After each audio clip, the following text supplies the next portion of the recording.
Luckily, the game's already started, and now I have to move it quickly as the Boston Bruins are taking on the Toronto Maple Leafs at Scotiabank Arena in Toronto, Ontario. They've already done the anthems and all that wonderful stuff there.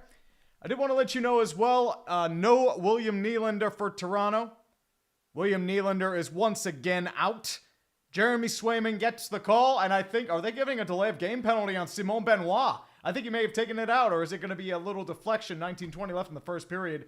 Let me change this up here real quick. By the way, I do have a drinkometer, depending on how much drinking we do tonight. How's everyone doing tonight? Yep, it is a delay of game on Simon Benoit. Early power play for the Boston Bean Eaters. Wait, that's the old Red Sox theme. They were trying to say it went off Marchand, but no, unfortunately, it was just going to be Simon Benoit, who's actually done decent work for the third pairing for Toronto. So he's got an early power play for the Boston Bruins. Charlie Coyle going up to the face-off circle against David Kampf. 2 minutes left in the power play. Probably the big guns coming out for Toronto. I'll put the lineups right after this. Charlie McAvoy at the blue point. Goes out for the low deflection. Quick save by Samsonov. Rolls off towards the left-hand side. Back to DeBrusk. Over to Geekie. Geekie, far point. Moves left over to McAvoy at the point. Moves it back up front towards the center. Deflects easily over towards Samsonov. Back over to Marchand. Marchand to Coyle. Back to Marchand. Moves it back over to DeBrusk near point. Moves back over to the blue line. Flicks a flick twister over. Saved over by Ilya Samsonov with 1:38 left in the penalty. Nothing much going on there.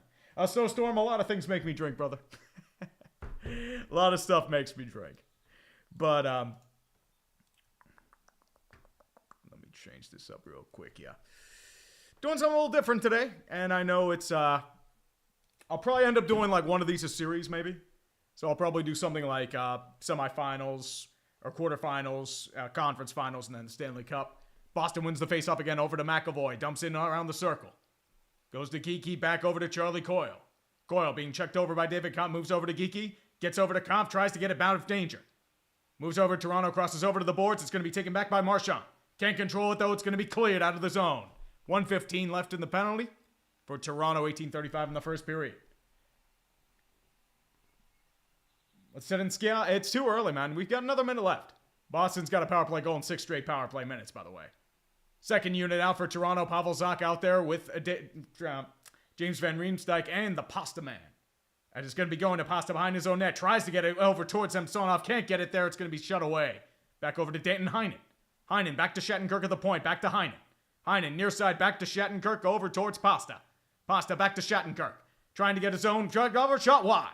Goes over to Heinen, quickly over in front of that. Quick scramble in front of it. Can't get it out there. And the Leafs will clear. 35 seconds left in the penalty for our friend in Toronto and Simon Benoit. Riley was able to clear it out of there, but there's have about 25 seconds left per se. Entry into the zone. Heinen has a little trouble breaking out. Toronto's going to grab it. And Matthew Nyes has it on the one-on-one. It's going to be deflected out of play for Kevin Shattenkirk's stick. With 17 seconds left, and that should about kill the penalty. Keyword is should kill the penalty. I didn't know you can actually do likes on this stuff. Interesting. That is very interesting.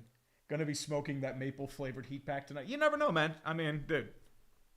I think it's gonna be a tight series. I mean, Toronto, they have the high-end talent. They have the high-end talent. And I said, I'm just doing this for shits and giggles. I'm not doing this for like, oh, I'm going to make this a big thing. So after the game, I'm going to do a little NFL draft preview as well. So it's going to be a little bit of a lengthier stream. And thank you all for stopping by. I mean, you'll probably come and go as you please. Nothing crazy happening there in my bad commentary. Boston wins the faceoff in their own zone. Goes back to Shattenkirk, taken by Hampus Lindholm. Back to Zacha. Zacha moves over to Pasta. 6 seconds left in the penalty, and that should kill it for Simon Benoit. Throws under the net, can't get anyone there, but Lindholm's going to take behind their net. Quickly back over, deflected. Moves back. Simon Benoit's out of the box, and they're going to have to quickly clear it for Brendan Carlo.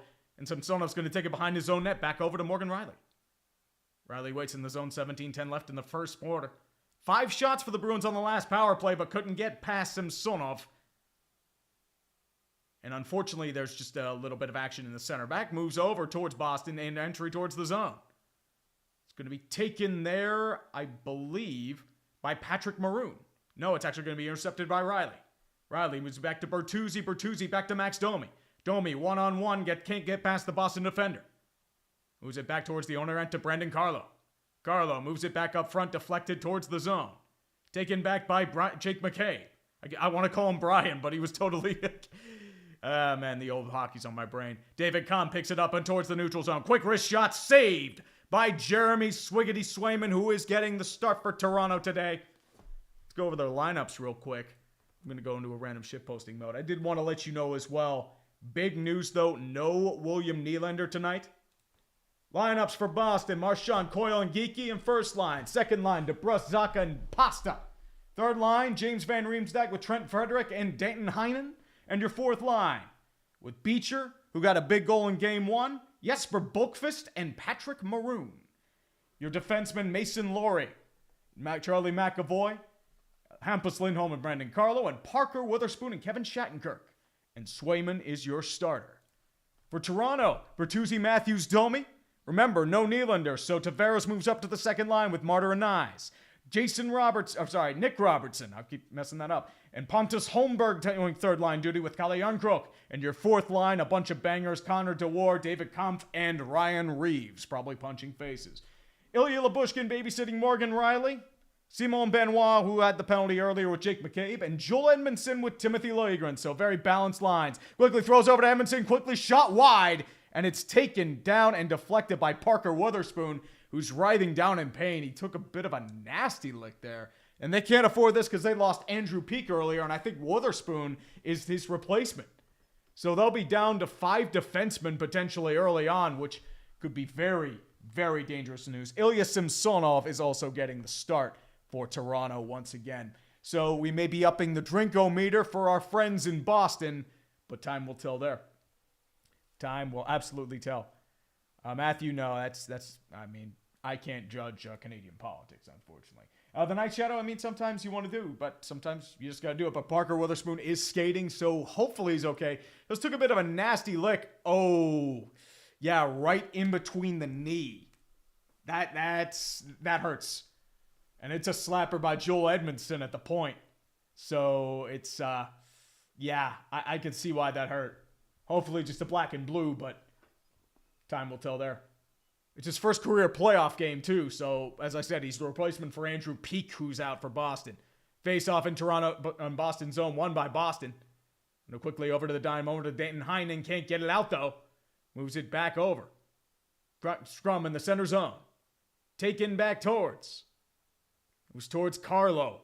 Checked at the front line. Can't get deflection. Here comes Van Riemsdyk. Heavy point towards the back. Moves it towards the front of that. Nobody there. Takes it back over to Kalle Järnkrok. Järnkrok takes it. Has Nylander. Not Nylander. What am I doing? That's Pontus Holmberg. Holmberg behind the own net. Take it back over to Riley. Riley at the point. Back to Lyubushkin. Lyubushkin, quick wrist shot towards the front. Deflected off the side. Back to Bertuzzi. Penalty coming up for Boston. Another shot there by Riley. Saved. Boston's going to pick it up, but Toronto gets a huge power play. I think Mason Laurie is going to be going to the box, and the fans at Scotiabank Arena are going wild. Sleazy, yes. By the way, I did want to answer this. 2019 draft retrospective is coming. I'm working on the editing right now. That should be out tomorrow. Just to let you know. Venom, honestly, I'm not Bob Weishusen. Weishusen is really good. Oh, yeah, that's a blatant cross-check. So Mason Laurie going to the box. William Callanan, I don't think it is a mistake. Because remember, last year they went solely with Linus Ullmark until it was too late. It hurt them, so they're going to stick with the rotation and see how it goes from there. So they're going with what made him there, and I think Montgomery learned his mistake from last year.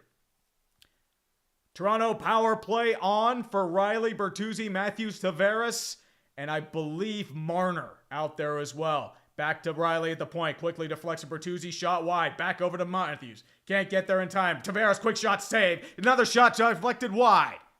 Goes back to Riley at the point. Loses his stick. Back to Tavares. Quickly shoots. And it's deflected at the line and knocked over by Swayman. Matthews at the point. Back over to Marner. Quick wrist shot deflected wide. Back over to Riley. Shot high and out of play off the stick of Marchand. And that Toronto power play and the high-end talent is going crazy. Oh, dude, Ryan Ward. The fans outside of Toronto are always crazy. Same as Winnipeg. They always go out. I think every Canadian franchise does that too. Edmonton, Calgary. They're all pretty good like that. Actually, it was a Boston player that lost his stick. I thought it was a Toronto player. That's actually Charlie McAvoy who lost his stick. But Jeremy Swayman back in front of the net with 1:33 left in the power play. Tavares takes the face-off. Quick shot slapper by Matthews, blocked off. Zacha's going to try and clear it, and he does. But he gets past the center line, not much further. Matthews is going to take it from there with numbers. Back to Tavares. Tavares near side, moves back behind the net. Quickly back over to Bertuzzi. Back to Tavares, can't control the puck. Still taking it. Van Riemsdyk tries to take it out, can't get out. Deflected at the line, and now there's going to be a potential 2-on-1 coming up. Heinen moves back over towards Pavel Zacha. Quick shot, saved by Samsonov, and trickles away from the post. Oh, that was a good shot there. Nice play by Heinen and Zacha. That's the risk with Toronto. Woo! Back to McAvoy, goes over. Back to McAvoy again. Quickly deflected towards the zone. Going to be taken there by McCabe. Moves it back to the front, back to Lindholm. Lindholm's going to just clear it now with 35 seconds left in the power play. Bit of action going on now. Back over to Samsonov, with McCabe taking it back behind his own net. McCabe takes it back over to Domi. Domi holds it back towards center line, skating with numbers back to Nyes. Nyes near side, checks towards the line, back over to McCabe. McCabe's looking, throws it behind the Boston net. Back over to Liljegren. Liljegren back over to McCabe. McCabe crosses the line, tries to deflect it towards the zone, nobody there. Back over to Domi. Domi holds, still dancing, trying to find a number, can't get there to McCabe, blocked off by a Bruin. McCabe's going to move it back over to Domi behind the net. Domi still waiting, quick shot by Youngcook, and a point-blank save by Swayman. Full strength penalty out, and now here come the Bruins. Actually, no, it's going to be dumped. I couldn't see from the camera. McCabe's going to dump it out towards the zone. 3 shots on the power play, still looking deadly. Wotherspoon is back out there, passes it over to Pasta. Pasta back over towards, shoot.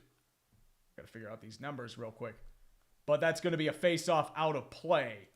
And this is quality broadcasting, by the way. That is Morgan Geekie. I'm losing my mind. But that could have been a golden opportunity. Just trickled just wide from Ilya Samsonov. Whew. But otherwise, boys, I did want to mention something real quick. Do some super chats real quick, and I do have an announcement later on. Justin Turley for $5. Love the WWF SmackDown Just Bring It music and the NHL Haters Guide around 340. So nostalgic, such a good game, dude. I mean, I remember the original SmackDown for the PlayStation. Dude, a lot of memories on that one, dude. A lot of memories. The King Barrel Maker for 2, 2019 NFL Draft Review vid. Yep, that's coming out tomorrow. I just got to finish up the editing. So once I finish up with the stream, guess what's happening?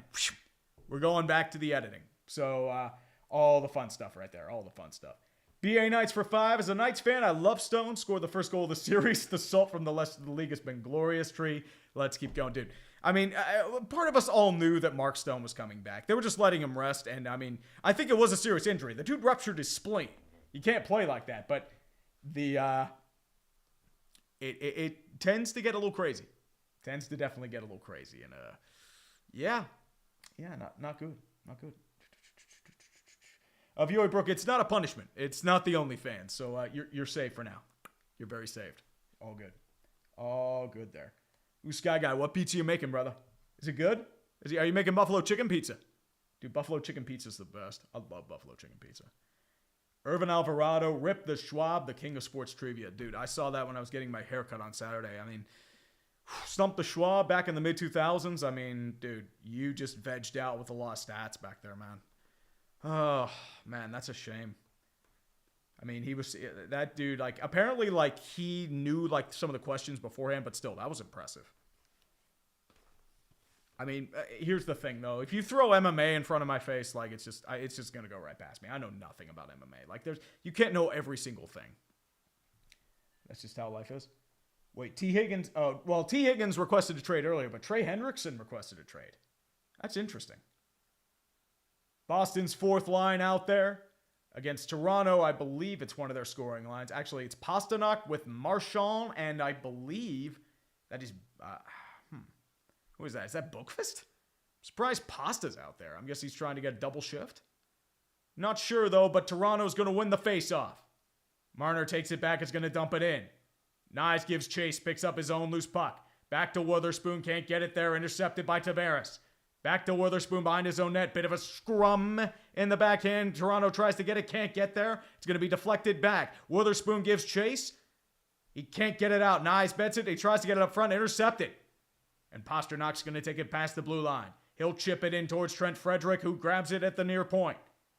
Edmondson slamming him towards the board. Scrum action. Pasternak's trying to dig it out as well as Tavares. Maroon's getting in there too.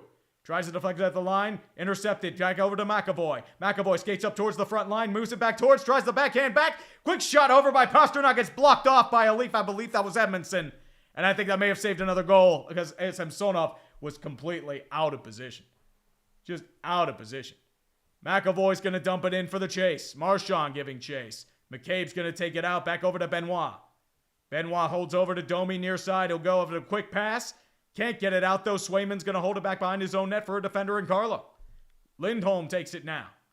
Moves it back towards the zone. Tries to get it out of the blue line and does. Zacha now takes it. Takes it over to Geekie. Geekie, quick wrist shot, saved off, and a rebound in front. Taken back by the Leafs. Back over to Domi. Benoit takes it now. Skating up towards the blue line. Now the red line. He'll just chip it in and get for the line change. Lindholm moves it back over to Carlo. Carlo back over to Geekie. Geekie's just going to flick it over to the zone for another chase. But that's going to be actually icing. He wasn't in front. And Marchand's going to hold.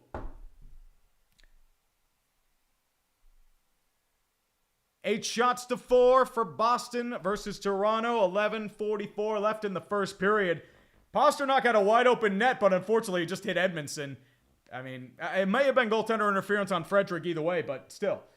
It's, yeah. Definitely kind of a game right now. Oh, dude, one-handed photo examiner. Dude, Jacket season ends in May. It ends, like, way earlier than this. It's the joke. It's like, when it turns to March, you put the Jackets away. Very funny. Very, very funny. Well, David, that's the problem. Like, with streaming, there is a delay, especially with, like, what you see on YouTube. So I'm getting a live feed from my TV, but YouTube delays it by a lot. And I mean a lot. And that's the only problem I have with it. Heinen's going to try and take it now, swarmed over by Toronto Blue Jays.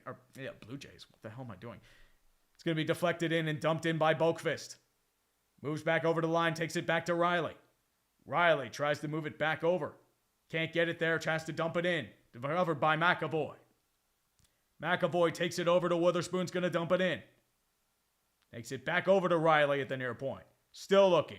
Tries to get over, and I believe that was Lyubushkin who tripped. And that's going to be a penalty coming up on Pavel Zacha. His stick's away. That means the tripping's coming, and Toronto is going on another power play. Another power play, and Boston is on the ropes. Well, kind of on the ropes. But sort of, kind of, sort of. Not really, though. But Zacha with 10:52 left in the first period. Tried to go for the puck, couldn't get there. Actually, a nice little juke by Lyubushkin. Was it like, I'm actually shocked they're calling penalties right now. But Zacha, remember, he had the big shorthanded opportunity earlier. So we're going to need, it's also one of your best penalty killers, probably one of your best centers. Looks like it's going to be Beecher and Tavares at the circle. Or sorry, Coyle and Tavares at the circle. Lindholm tries to clear, can't get it out there, has to move it back, but it can't get to Tavares' stick, and the Bruins are going to clear it out. Dangerous situation. The Bruins love to play in their back office and try and create space up front. Riley's going to set up their zone. Back to Tavares, and he'll move it back into the zone towards Mitch Marner. Skating with numbers past the blue line, tries to get it up front and does. Back to Bertuzzi, far point. Checked over by Lindholm, dumps it into the zone. Tries to get over. Tavares can't get there. It's going to be cleared by Coyle off the stick and intercepted with 1:25 left in the power play. Still 0-0. Changed lines for Boston. Toronto staying out there with the big guns. Dumps it into the zone. Taken by Swayman back of his own net. Tries to clear it out up front. Can't get it out of the zone, though. But Bertuzzi's going to pass it, and it's going to go all the way back to Toronto ice. Just a clear miscommunication on that front, and Samsonov's going to pass it back to Matthews. Matthews tries to reset with DeBrusk giving chase. Back over to Marner. Marner with 55 seconds left in the power play. Back over to Matthews. Matthews still looking back to Tavares far point. Back to Matthews up front. Tries to get it to a Leaf. Can't get it there. Back to Tavares over to the front. Back to Riley. Back to Liljegren. Liljegren far side. Pressure in his face. Back to Witherspoon. Can't get it back though. Marner's going to take it near side. Moves it back to the point to Riley. One-timer blocked by Beecher. Back to Marner at his own point. Nice fluky bounce. Marner still looking, trying to dance back over to Riley. Riley quick over to the back point. Deflected wide. Back to Liljegren, though, still holding. Getting back to Matthews, trying to hold it up, and it's actually going to go right into Swayman's glove hold with 22 seconds left in the power play.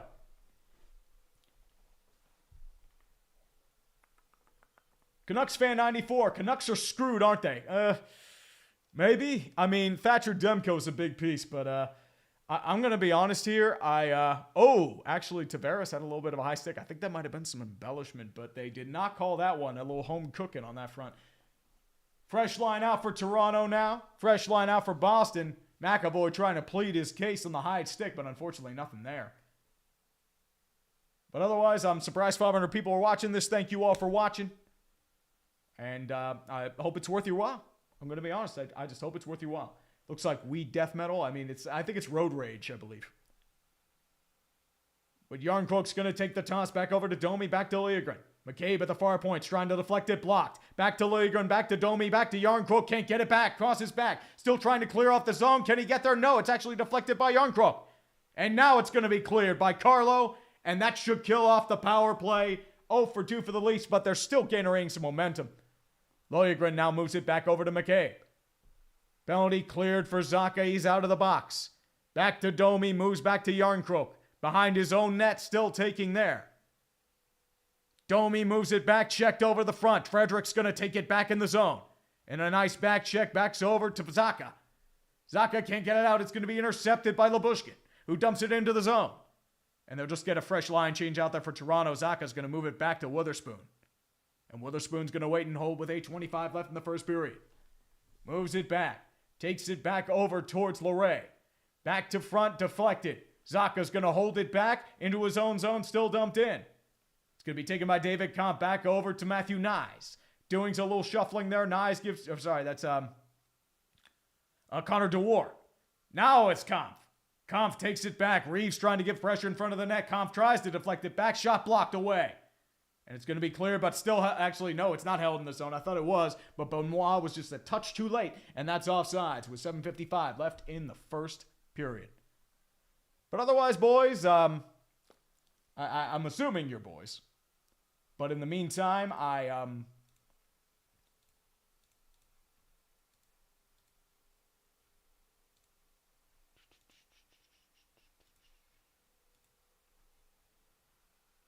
Okay, but I'm losing my mind here. But I did want to say real quick, this stream is sponsored today because I am a glutton for punishment.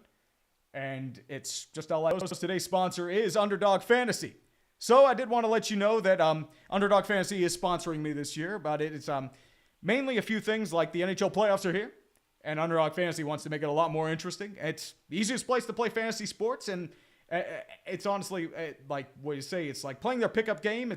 Pick'em game is as simple as selecting higher or lower in a player, like points, rebounds, assists, and so much more. It's available in 30 states. It's including California, Texas, Canada. They just launched Champions, and it's now available in Florida for the first time. So I did want to let you know that it does have a few things right there. Their pick'em maps are available right now. Unfortunately, I can't actually make a pick'em because unfortunately it's not available in Pennsylvania. You should change that. I'm just going to be completely honest there. It's not fun. But the draft map is available, so I might end up doing a draft later. But in the meantime, let's just put it this way. If we're like, for example, Los Angeles, Edmonton, like Stuart Skinner. If we think he's going to give up 2.5 goals against, I think LA will get 3, so I think that's going to be higher. I would say Cam Talbot, would it be 3? Connor McDavid, does he get 3 shots or 5 power play points? 5 power play points, I'd say that'd be higher. Leon Draisaitl, does he get 2.5 assists, 2.5 shots? So the main thing here, he can do 2 to 5. So if we say standard, flex, make 1, miss 1, stuff like that, I think Nuge will probably get more than 2 shots. Depends on fantasy points, but I don't know if Fiala's going to get a point per se.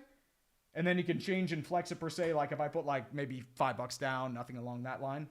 But I did want to let you know as well, use the code TREE. As well, you can save, you can match a deposit up to $100 as well. So this video is brought to you by DraftKings as well. So I did want to let you know as well, but otherwise, if you do this, just gamble responsibly. Don't go YOLO. I mean, just put like maybe a couple bucks down, but nothing too crazy. But I did want to do one thing. We are finally clear. So we'll get that out of the way. All the good stuff there. But I did want to mention one thing. If you are interested, and then And that's mainly all it is. But otherwise, I just wanted to thank them once again for sponsoring this video. But we're back to the live action right now. Goes over to Boston, back over to the front to Loray, back to Pasternak, back to Loray. Maple Leafs haven't won a playoff series since 1959. Just to let you know. Tavares is trying to clear it out of the zone, can't get there in time. Now back over to the front, tries to clear, can't get there. It's going to be back to Benoit. He'll just clear it out, and that's going to be an easy icing there. And McAvoy's going to touch up with 7:23 left in the first period. We want Florida. They dropped Brandon and picked Tree's option. Let's go. No, I mean, Buick, I mean, that's just how life goes. I mean, Brandon, he's on the up and up. I mean, nothing wrong with that, dude. Nothing wrong with that. I'll probably end up doing a draft later, too. But I'll do that like an intermission. Nothing yet, though. Whoa, Benoit getting a little rough action there, but nothing too crazy. The faceoff's going to be Tavares versus Marchand. And Marchand's actually going to be pulled out of the faceoff circle right now. But otherwise, I would say it's actually going to be, I'm trying to link. It looks like Morgan Geekie that was going to take the faceoff, but Toronto's going to take it. McCabe at the front of the zone. Tries to get past, I believe that's Ben Riemsdyk, but can't get there. It's going to be dumped in the zone. Loray giving chase by Mitch Marner. Marner trying to get it, can't get there. It's going to be deflected off by Jeremy Swayman. Can't get there, though. Juked away by Charlie McAvoy. He'll get it back over to Geekie. Taken by Coyle. Coyle tries to clear the zone. Can't get there. It's going to be taken by Edmondson. Flicks it behind his own net. It's going to be intercepted by the pass by Labushkin. Can't get it out, though. Still trying to get it out. Bertuzzi grabs it. And he's just going to be ticked and wrecked by Marchand. And now there's a little bit of fisticuff action happening as Lindholm clears it back to the net to Carlo. Back over to Pasta. Pasta dumps it back into the zone to Zacha. Zacha back to Lindholm. Lindholm tries to pass it over to Pasta. He has to wait a little bit before it goes on sides. And now he'll just throw it back into the zone. It's intercepted by Matthews. Matthews with speed with 4 men on 2. Matthews back to Domi. Domi still waiting. Quick wrist shot saved by Swayman. And he's going to clear it out of the zone. Back to Pasternak far side. Now he has speed. Trying to get past one defender. Does he get there? No, unfortunately he cannot. He's going to be taken by Riley. Clears it out of the zone. And Zacha's going to give chase. Zacha with Bertuzzi back down to Holmberg. Holmberg now with a scrum on the far side towards the Leafs net. Couple guys back there. Holmgren's going to take it. Back over towards Max Domi. Domi's going to quickly clear it over to the zone with Holmgren giving chase. Witherspoon's going to try and clear it, but Holmgren's going to hold it back. Still waiting. I can't speak today. I'm sorry, guys. Jeez. More fisticuff action happening now. Back to DeBrusk. Benoit's going to take it. Tries to pick it off. Intercepted by Heinen. Heinen still holding on a potential 3-on-2. Back to DeBrusk. DeBrusk still waiting. Now getting pressure by Benoit. Tries to move it far side towards the boards. Can't get there. It's intercepted by the Leafs. Takes it back over. No waiting. Back over to the front. Back to Shattenkirk. Shattenkirk back over to Witherspoon. Quick shot blocked off. And Witherspoon actually throws a tire. He can't get back and jump for the line change. And now Frederick's going to take it. Or actually give pressure to Robertson. Can't get there. Back to Edmondson. Edmondson moves over to Liljegren. Liljegren's going to backhand it in deep towards the zone. Now giving chase. Witherspoon's going to try and recover back to Maroon. Maroon trying to hold. Intercepted. Fourth line against fourth line. Maroon takes it now back to Shattenkirk. Shattenkirk back to the front. Moves over to Beecher. Dumps back to the zone. Boakfist giving chase. Can't get there in time, though. Liljegren still holding with Maroon. Maroon with Edmondson now. A bit of a fisticuff action. Or a scrum, I should say, on the boards. Not much there, unfortunately.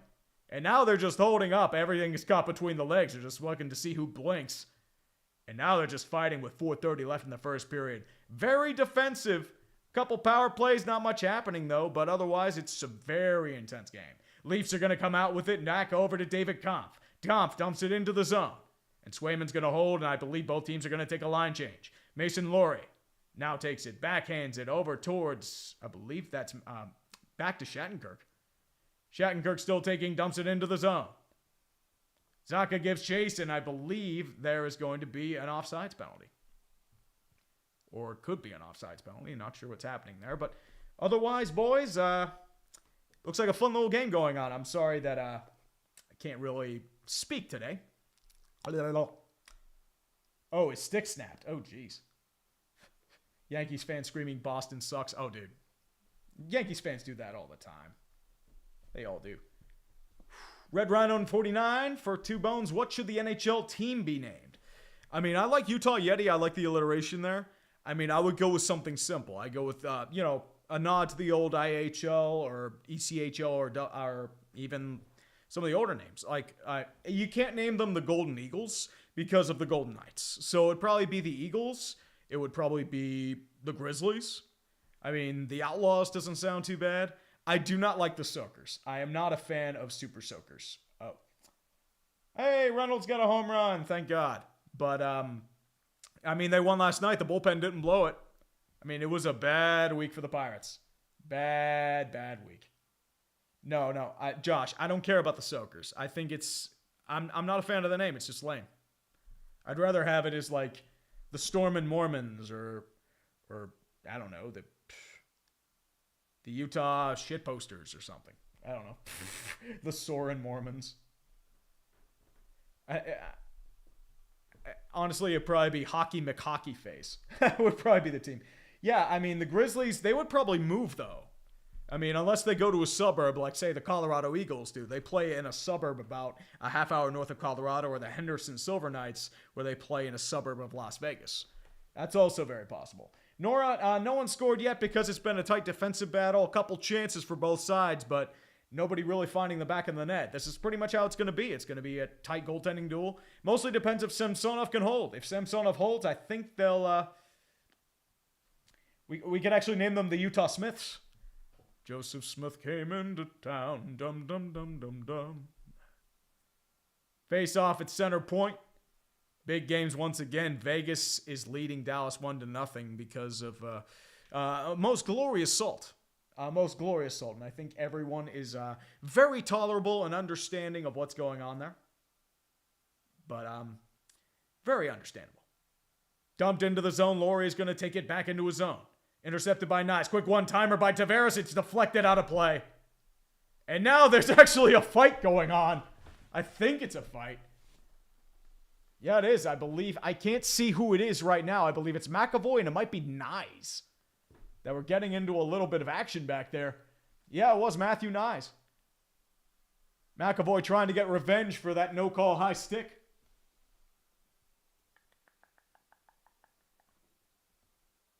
Oh, plays like a recruit. They play in Sandy, Utah, so probably a suburb. So, I mean, that might make sense if they do have a base in ECHL. I think hockey will do well in Utah. If they manage it well, I think they'll be fine.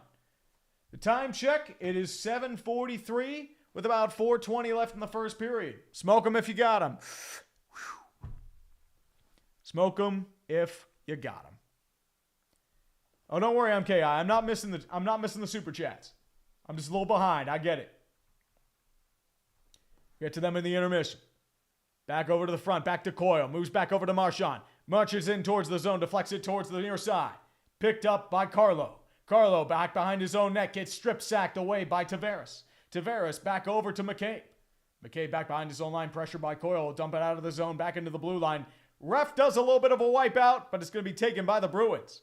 Back to Marchand at center point. Back over to the front. Back to Geeky. Can't control it, though. It's dumped into the zone. Benoit picks it up behind his own zone. Back to Robertson. Robertson dumps it back to McCabe far side. Still waiting, trying to set up their attack. Matthews can't control it. Back to Benoit. Back to McCabe. McCabe still looking. Shoots it towards the zone. Dumped in. Johnston can't control it. Now it's going to be taken by Swayman. McAvoy takes it in. Taken up by Matthews. Back to McAvoy. McAvoy still waiting. Takes it back, controlled over. Now deflected by Frederick. Edmondson and Frederick back controlling and trying to fight on the long side for control of the puck. Toronto will control. Taken by Domi. Domi's going to dump it in, but it's intercepted by the Bruins. But he won't get much there. It's going to be back behind the blue line, and Toronto's just going to dump it in towards Swayman. Swayman takes it back. Moves it back over to Lindholm. Intercepted by the the Maple Leafs. And it was a point-blank shot by Max Domi, saved over by Jeremy Swiggity Swayman. A brutal turnover by Hampus Lindholm behind his own net. And unfortunately, or I should say, fortunately, they're able to save it. Sorry, I think that was Witherspoon. Yeah, it was Witherspoon. It actually was a pass deflected over towards Domi. So, very lucky break for Boston. Good positioning by Swayman's able to hold the Max Domi shot. And shots are tied at 7, 2:32 left in the first period. 4 to scoring chances to 3 for Boston, so a relatively even match so far. Yarn Croak at the face-off circle going up against, I believe that is, I'm not sure, but it's going to be taken, I'm sorry, that was Boakfist now. Boakfist takes it back towards Patrick Maroon. He's not going to be able to control it. Marner will. Back over to Riley. Riley still holding. Moves it back over to the zone towards Holmberg. Holmberg still waking. Tries to get past Carlo. Has to flick back turnaround. Moves it back to Carlo. Intercepted but not taken back over entirely. Back to Lindholm over to Maroon. He'll dump it back into the zone over to Joel Edmondson. And Edmondson will just wait. Takes it back over to Riley. Riley still waiting. Tries to get it back into the zone. It'll be dumped in. It'll be taken by Hampus Lindholm. Lindholm still waiting. Back over towards Pasta. Fresh line change for Boston. Pasternak still trying to wait. Moves it back over to Zacha. Can't control it. Back into the zone. Now he has to give chase. Boston tries to recover. Can't get it though. Back over to Toronto. Big check over by McAvoy. And Reeves just face smacks Pavel Zacha into the ground. Good Lord. That's why you pay Reeves. And he just checked him again. And it wasn't a big check that time, but it was an open face check by Ryan Reeves. But not much doing there. Boston's going to recover. Going to be taken by Charlie McAvoy. He'll dump it into the zone, and they won't be able to control it. That'll be icing with 1:16 left in the first period.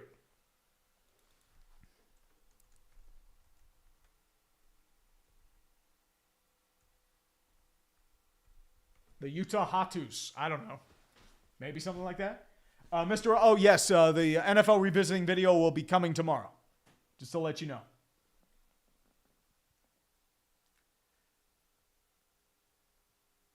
The Utah Bumpkins. The Utah Lakers. I mean, dude, not the Utah Lakers. I mean, honestly, if you want to do jazz, do the Utah Soul or the Utah Satchmos. If we're taking New Orleans identity, maybe so. Trying to be taken to the point. Back to Pasternak, one-timer. Can't get it back to DeBrusque. Pasta still waiting. Still looking. Quick wrist shot. Deflected wide. Now holding back. And now I'm getting distracted by New Orleans goodness. Back to DeBrusque. DeBrusque in front of the net, still holding. Back over to Pasta. Pasta still waiting. 1 minute left in the first period with Coyle back behind the net. Shot wide. Coyle still holding. Tries to get past Labushkin.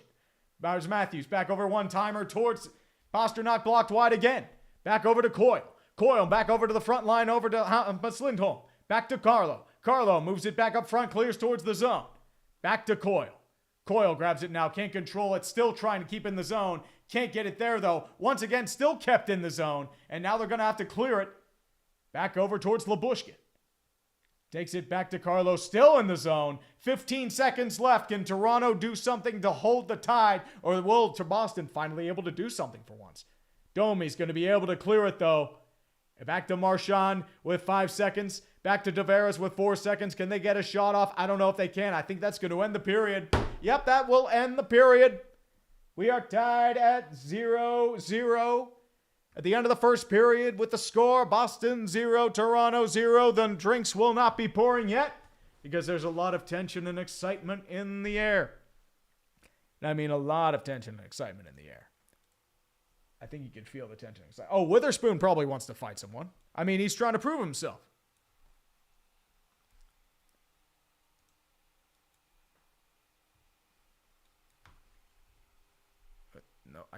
Come on, let me change the text. Let me change the text. Thank you very much. I appreciate you. I absolutely appreciate you. Green Draco 313. Did you see that Caitlin Clark blocked AB on Twitter, dude? I mean, AB doesn't he not run his own Twitter account anymore? I feel like AB just does his own thing. He's just there. I mean, honestly, like, I stopped paying attention to AB a while ago, and honestly, my brain is so much clearer now that I don't have to do it. It's a beautiful thing. It is truly a beautiful thing, and I love it. I absolutely love it. Tyler Thomas for 5. Just wanted to share with everyone that I'll be taking my family to Game 4 of Nashville and Canucks on Sunday. Ooh. Dude, if this is your first playoff game, dude, you're in for a treat. Especially the Firestone Arena in Nashville. Dude. It's incredible. Man. That's the part of me that misses the Penguins in the playoffs. But, I mean, they would have been crushed. Let's be honest here. I probably would be doing all the games in probably on Dumpster Fire. Speaking of which, we're doing the NFL Draft tomorrow on the Dumpster Fire. So we're hoping for J.J. McCarthy to the Giants. J.J. McCarthy to the Giants. And by the way, we are doing an NFL Draft preview before this as well. So once we finish up with the sports ball, we'll get to the football. It's mainly Bridgestone. Why am I thinking Firestone? I know, like, me English no speak well today, which is why I'm streaming, right? Oh boy. Cody Freeman for 2, please handle the Dwayne Haskins pick with care. That's the problem. Like, I mean, with the Dwayne Haskins pick, I mean, we unfortunately already knew his trajectory, but there was the off chance that he could have revived himself. I just didn't know if it was going to be in Pittsburgh. I would have loved to see him play in the XFL or the USFL. And the problem is, like, his time in Washington was disastrous. And unfortunately, there's no sugarcoating that. It was just, I don't think it was like anything that was bad. I mean, it was just immaturity. Like, he wasn't ready. And by the time he got benched for Taylor Heineke, he was on a practice squad for a week and unfortunately just wasn't there. So I realize I don't give him, I'm not giving him a grade. Like, I think I just have him as not applicable, but I do talk about his career. I mean, I feel like it's fair. I can't just gloss that over just because of a tragedy. But that's just mainly how I'm doing the Haskins pick. And next year, it's even worse because you have Henry Ruggs and Jeff Gladney. Because, I mean, Ruggs, I'm still angry about. What a fucking waste of talent. Kilometers for 2 tree. Did you see Sergei Bobrovsky goaltend last night? Dude, the backhand save. You do it like that? Dude, I'm just sitting there at the gym. I'm wondering, how the fuck did he save that? Holy shit. Like, that's the best save in about 3 years. And I'm not joking. I'm absolutely not joking. Oh, Esther? No. They're not drafting Phoenix. They're slamming their Penix in the car door. That's mainly how it is? Wait. They have the Pats trade down and not take a QB in the first round? The only defense I have for them not taking a QB in the first round is that all the good ones are gone. It would either be Bo Nix or Penix. They would probably take it day 2. And they have a lot of issues right now. I mean, you have to get wide receiver. I mean, you do have some defensive needs as well. You do have some injuries. You are getting Judon and Christian Gonzalez back. But at the same time, like, the Patriots, they need a full-on overhaul. So unless they're thinking, like, a quarterback isn't going to fix their issues, I'm not sure. Oh, Jacob Schaefer, White Sox. I think they're about due. I'm going to be completely honest here. Oh, Arnett. Dude, Arnett's just a bust. I am not even going to, like, sugarcoat that. Like, Arnett was supposed to be a character pick, and he just, like, started just going crazy. And not just that, remember, we have, like, pretty much the worst pick in NFL draft history in Isaiah Wilson. I think it's Isaiah Wilson. And honestly, like, I mean, it was the tackle. He played 4 snaps in the NFL, and he just gave up. So it's, yeah. 2020 is fucky. Because it's not just that. Like, you have a bunch of ones that either do well or very poorly. We could even go over, like, the entire draft. Like, there are a lot of busts. And I mean a lot of busts. And just, it's very wonky. And I think the fact that there was no combine did a lot of it. Justice for Pottsville Maroons for 5. After that Sixers game, is being a Philly sports fan just endless suffering? Yes. Yes, it is. You trust the process, and that was a choke. That was one of the chokes of our times, and it was just, I have nothing. I legitimately have nothing. And there are some rumors that Embiid may be ailing out. Not as bad as Milwaukee. Giannis is out there, but the thing with Golden Steel was, like, Daniel Jones, he was a passenger for Saquon that year. Like, I don't think he's a bust. I think, like, he's at least a low-end starter, but he should never have been picked at 6. I think we all knew that. Like, it was bad. It was just bad. Oh, dude, Vioe Brook, if they take J.J. McCarthy, I'm going to be so happy. It is going to be such a great feeling. Boston has blocked 13 shots to 7, which is honestly crazy to think. I mean, just crazy to think. Embiid couldn't even blink his left eye. Yeah. I mean, yeah, he's ailing. And, I mean, that's been an issue of his all year. He had an injury which pretty much destroyed Toronto. I mean, not just Toronto. I'm thinking Toronto. Philadelphia. Like, they destroyed them. And just, yeah. Matthew, the problem I have with the Pacers is I feel like they're cursed. And I don't know how to really break it there. I should probably be studying right now for 10 bones. Thank you, brother. You Tree, we have someone running for surveyor in the local primary who looks just like you. I'm kind of scared.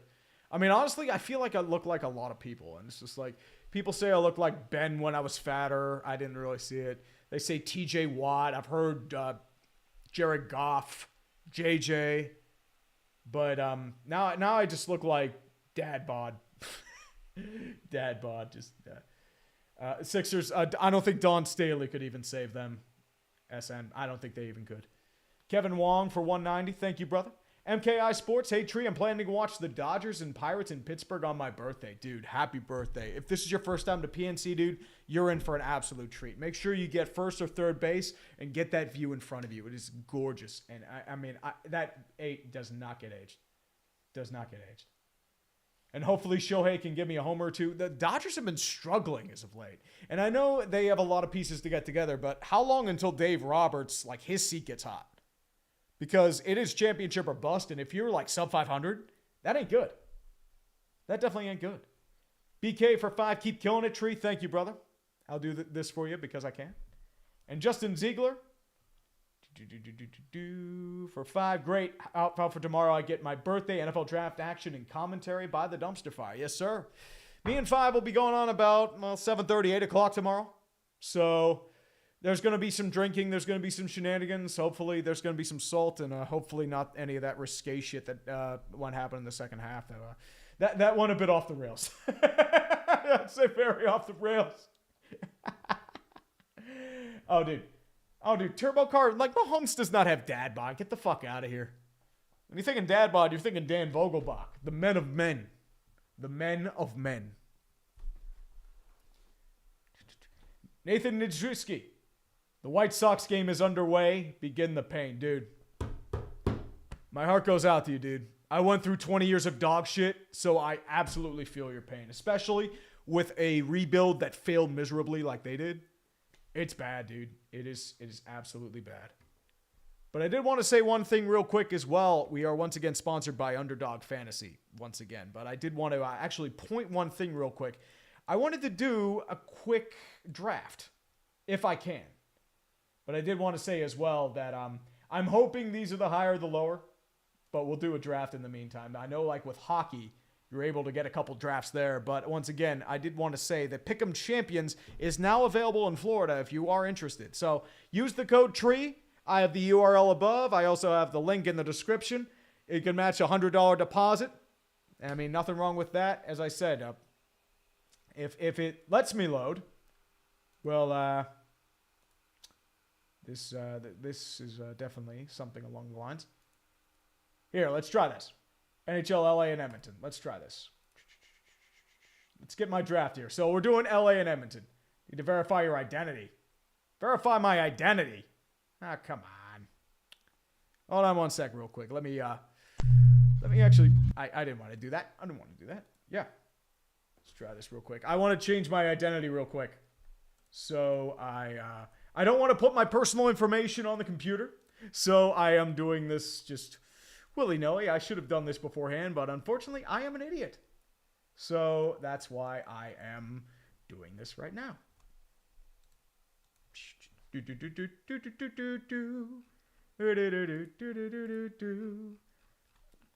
And yes, by the way, and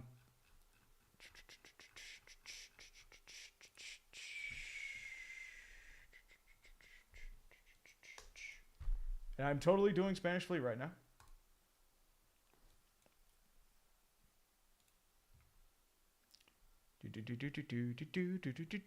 But in the meantime, I did want to mention as well, if you are interested, did not mean to do that.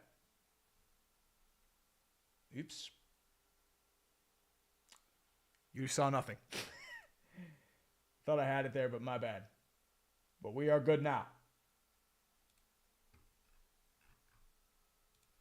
But I did want to let you know Underdog Fantasy is available in these states as well. Did want to let you know Pennsylvania, you should really get on that, by the way. Florida Champions is now available as well. So I had a blue to that. Classic there as well. I did want to let you know as well. And a draft availability map, which I can do because I have a draft. Fun times. Do a $3 draft. So I did want to let you know. So I'm waiting for new people on. I did want to let you know as well. So like I think it is a draft with 30-second things. So we'll do a little thing there. I mean, honestly, like what I'm gunning for, I mean, Connor McDavid's going to be an easy first round pick. Like it is just going to be just a pick, I would say. Cam Talbot, Leon Draisaitl. I mean, craziness abound. But in the meantime, I'll be waiting for that. I keep pressing the wrong button. This is why it's a dumpster fire, everyone. It's good times were had by all. And I mean, no. Oh, yeah, we definitely saw it. Oh, dude, I'm hardcore. I am a hardcore idiot. I will say that mine entirely. Starapton for 10. Tree, am I the only one who noticed that the NHL is doing the same thing the NFL did when the Browns left for Baltimore? I don't know why the name and history would stay in Arizona. Starapton, the thing with the Arizona Coyotes and their name, they are keeping the Cleveland Browns name because Alex Meruelo is still believing that he can control the team and he can build an arena because he's still going to do the auction. He's still going to try and win. The price will be $65 million, and they still have to do a full infrastructure build. They have to get the approvals. We're looking at 3 to 5 years. And you can't play in a college arena for 3 to 5 years. And like the NHLPA was already throwing a shit fit. I think most of the fans were throwing a shit fit. So the NHL just came to them. It's like, look, these guys in Utah really want this team. We'll let you keep the Coyotes name. We'll let you keep the Coyotes history. Or the / Winnipeg Jets. And then you can do your own thing. If you do get an exclusive right to a stadium, if you can get it in time, you'll pay us $1 billion for what they sold to the arena. And that'll be your expansion fee. So they'll be pretty much an expansion team. So they are doing the Cleveland Browns route. My question is, though, it's like Meruelo is selling the team to the NHL for $1 billion. And they're selling it to Ryan Smith in Utah for 1.2.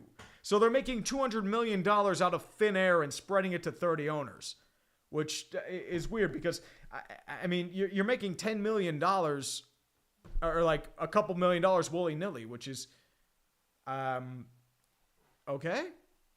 $10 million just right there. I don't know. I couldn't tell you. I legitimately couldn't tell you. Genghis Khan for 2 NBA playoff video this year. I'm going to do one for the finals, but not for the time being. Not for the time being.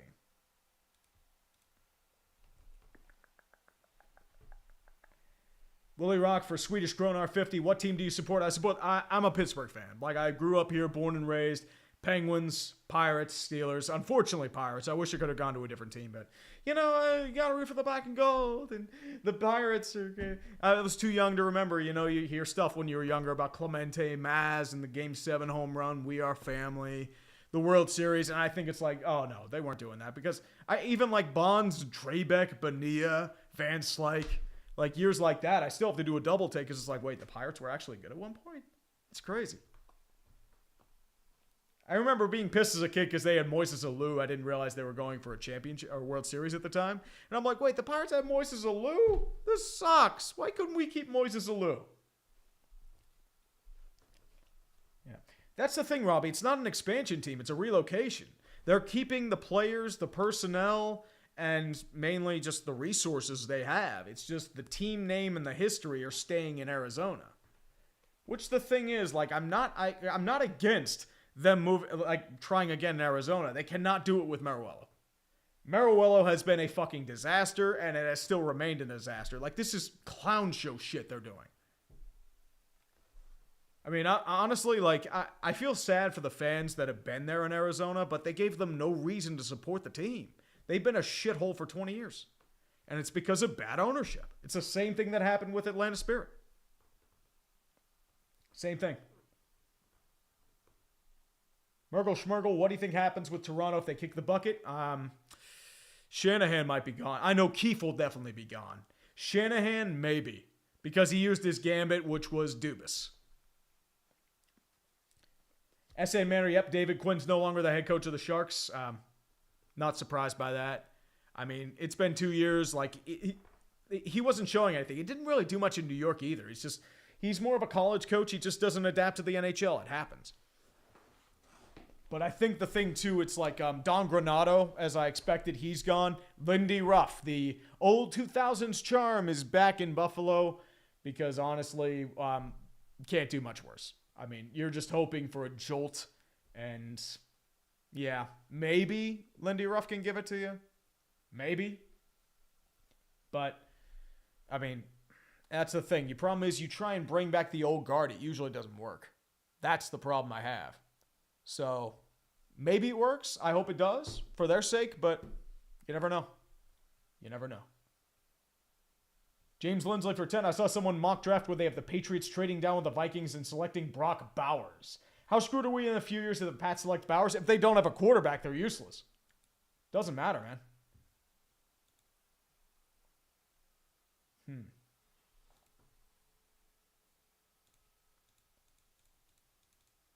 Trying to get people in this fantasy draft, but unfortunately I can't find any. That's a shame.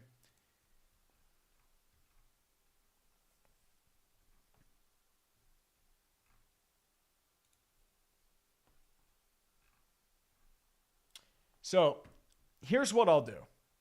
I'll actually do a queue in the meantime. So, while I may not have a draft ready, I will have a queue in the meantime. So, I will do Connor McDavid. Because, you know, Connor McDavid. I will go with Leon. Because you can't have Leon. Where's Mark Stone? Oh, Mark Stone. Mark Stone. Where are you, buddy? I mean, you had a goal the first time. Actually, you know what? I'll take Tomas Hertl, too. There we go. Mark Stone. Give me Mark Stone. He's going to get a goal just for shits and giggles. I'll give him that. Joe Pavs. Go with Joe Pavs. Arvidsson. Zach Hyman. I mean, Zach Hyman, he's going to get a tipping goal. Wyatt Johnston. Let's go defensively. I'll go Heiskanen. I'll go Noah Hannafin. And let's go Doughty. And tell you what, let's go Matthias Ekholm as well. And then the Nooch. I'm just throwing names out there in case I miss the draft. Logan Stankoven. Oh, yeah, I'll definitely get Stankoven. And riding my Harley. Second period is once again underway in Boston and Toronto, just to let you know, guys. Oh, we got to go with Dadonov. Dadonov. Got to go with Dadonov. Rupe. And I'll do Evan Bouchard, and you know what? For goalie, go with the Otter, Cam Talbot.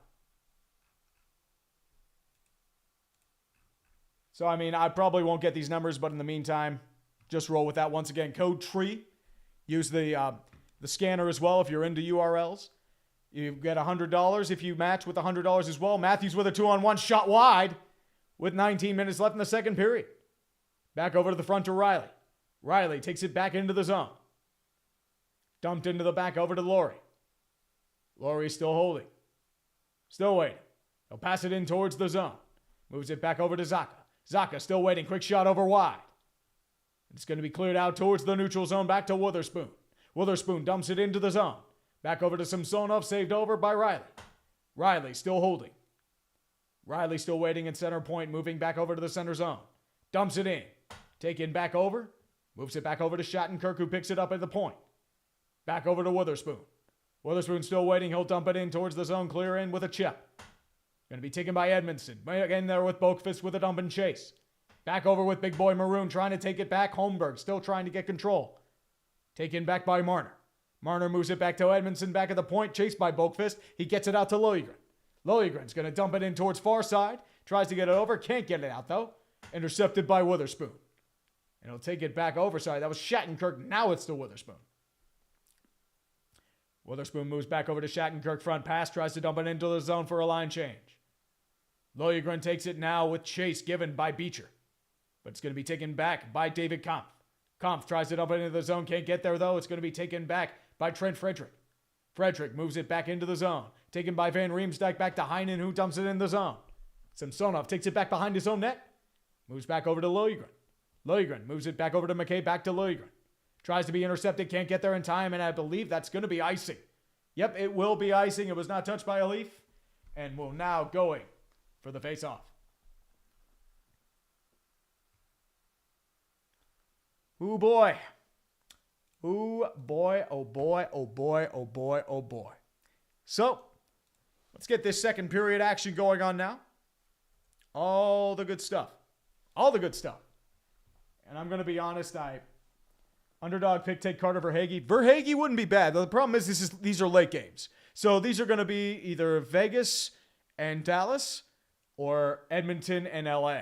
Like if I were to do it tomorrow, then I would be able to do Verhaeghe or the next Florida game. I'd definitely take Verhaeghe in that regard, though. I would absolutely take Verhaeghe. Now it's going to be taken back behind the Toronto zone. Moved back over by Tavares. Tavares with speed, back over flanked by wingers. Back tries to get it to Marner, can't get it. It's intercepted, blew a tire. It's going to be taken now by Van Riemsdyk. Van Riemsdyk back to Frederick. Frederick was shot blocked off by Riley. Deflected towards the zone, back to Van Riemsdyk. Moves it back into the front, deflected and dumped by McAvoy. Moves in towards the zone, and a little bit of a squabbler there, taken up by Marner. Marner back over to McCabe. McCabe back to Marner's going to dump it into the zone. Taken back by Swayman behind his own net, backhands it over. Back over to Laurie. Mason Laurie. Back in and dumps it in towards the zone. Not enough juice for icing, and Marley's going to take it back. Coyle gives chase. Tries to get it in the back check, gets it back over to Lyubushkin. Lyubushkin tries to throw it back into the zone, does, but it's intercepted by the Bruins.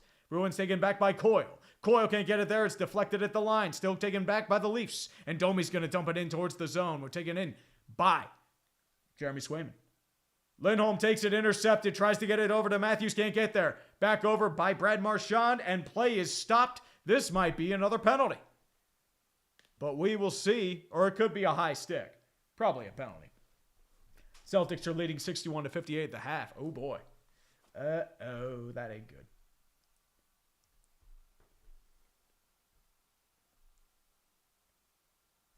Kirk Coble for 2. Tree and Ernest, do your best Bob Cole impression. I don't know if I can really do a Bob Cole. Tenali Danistro. Look at Lemieux. Oh my goodness. I can't do the Bob Cole. Like you need like the old style and that command. He's very quick and hard to the back. Hey, Shadow Falcon. Broncos got their Wilson back. Dude, they love their Wilson. Face off in the Toronto circle. It's won by Boston. Taken back by Marchand. He flicks it in towards the center line. Intercepted by Domi and a little bit of collision up front. Can't get there in time, though. It's going to be taken back. Leafs try to control. It's deflected and poke checked by Lindholm.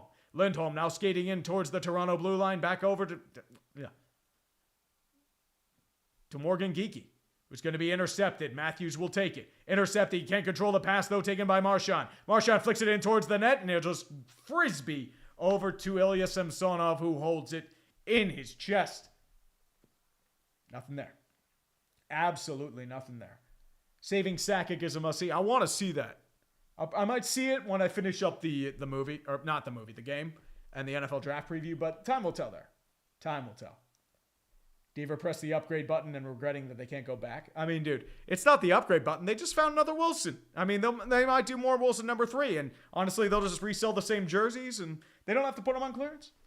Only 18 combined shots so far. They've run a bunch of block shots. A bunch of block shots going wide. It's a very defensive battle. Very defensive battle. Going to be kept in the zone by Boston. McCabe's going to grab it in behind his own net.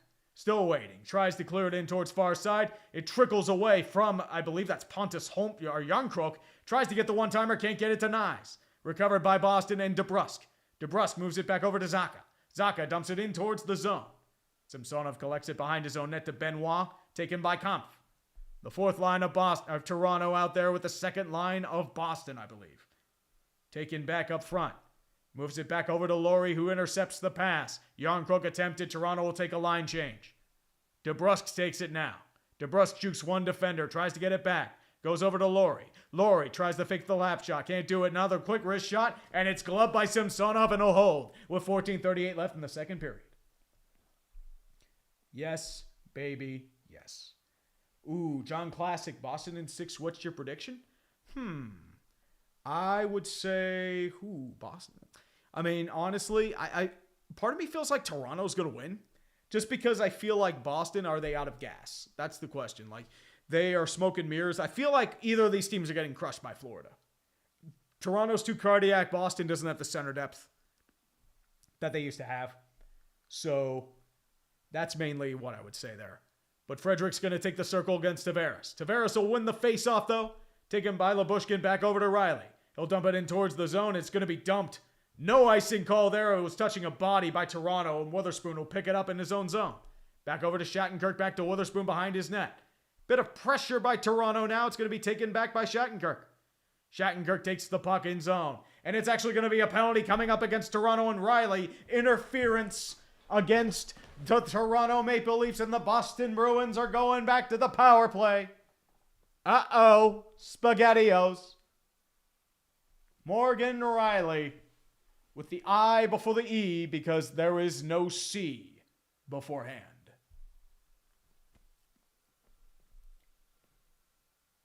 Very chippy action right now. Are they calling this a... I thought this was a power play, but I guess not. No, sorry, I'm losing my mind. It was actually an offsides penalty. I thought it was... ugh. Man, I am fumbling the ball. I am turning into Angel Hernandez out here. Jesus Christ. I'm so sorry about this, kids. Heinen's going to try and intercept it behind his own net. Can't get there in time. Scramble forward behind. He's going to be taken by Tavares. Tavares moves it back in front, intercepted by Laurie behind the blue line. And he'll dump it into the zone for a quick clear. Samsonov's going to take it back behind his own net. Taken by Riley.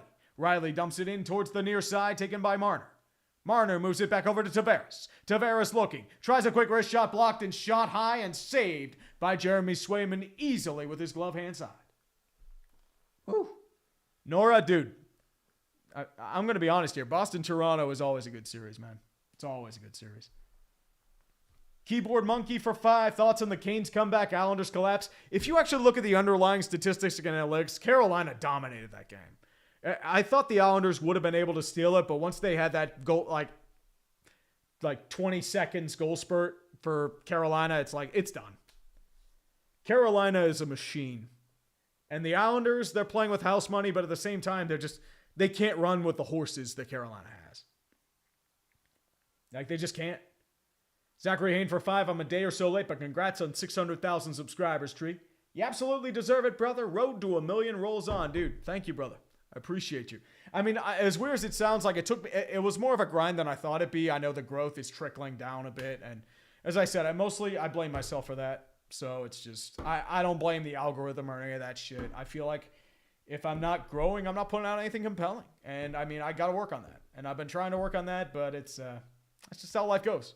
Sometimes it's just the cards don't roll in your favor. So it was weird because I was over 600,000, then clickbait happened. I went under again, and then I went back over. So it was weird. I had 1,000 videos on the channel and 600 at the same time. So I never actually thought I'd make it to 600,000.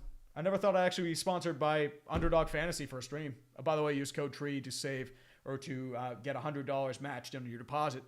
Up to $100. URL codes above too. Up there. Come on. Crazy J, yes, I am doing a 2019 NFL retrospective, NFL draft retrospective. That will be coming out tomorrow. I just have to work on the overlays and the edits, and we're good there. Base edit's good. I am working on the overlays right now. Just got to work on that, the bed, and the concluding part, and we're good to go. And Aqua Gamer Sean Shanley for 5. Tomorrow we get to relive 5 points as they select Daniel Jones. Eli Manning 3.0. And Eli Manning 2.0 is Daniel Jones. Oh. Dude, I hope to God that happens. And Kevin Wong, which team will improve the most in the coming NFL season? Bears. I feel like the Bears will. And I probably jinxed them, so I'm so sorry there. Austin Matthews now in the Boston zone with Max Domi and Mitch Marner. They're smelling blood. They're trying to get there. Charlie Coyle against Matthews in the face-off circle to the right of Jeremy Swayman. Takes the snap, wins the face-off. Marner takes it. Moves it back over towards the defensive zone. Can't get there. Coyle loses his stick, and he's going to try and clear it. Can't get it out of the zone, though. Coyle does recover his stick. So he is able to recover there. Actually, Coyle did not recover his stick. And Boston is able to clear. Liljegren tries to give chase. Can't get there. Domi takes it. Picked its pocket by Marchand. Marchand jukes once. Gets it back over to the front. Quick shot by Morgan Geekie. It's blocked. And Coyle's going to take it back over to Marchand. Back behind the net. Moves it back over to Coyle. Coyle back over to Lindholm. Lindholm, quick wrist shot. Deflected wide by Marchand. Still holding. Back over to Lindholm. Lindholm, quick shot by Marchand. Blocked off save. And Ilya Samsonov loses his mask and the play has blown dead. Toronto is on the ropes in Boston. It is a heavyweight bout, if there ever was one. It is a beautiful fight. And I love every second of this shit. Oh. Yeah, Samsonov lost his helmet. Like, it went loose. And he shook it off. I think he did that on purpose. But it's understandable because if you lose, like, if it gets loose, I mean, that's a safety hazard. So, definitely understand.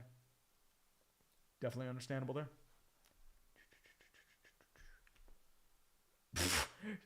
Domi knocked off Swayman behind the net. Yeah, it's getting chippy now, brother. It's getting chippy. This is definitely rivalry, man. This is definitely rivalry.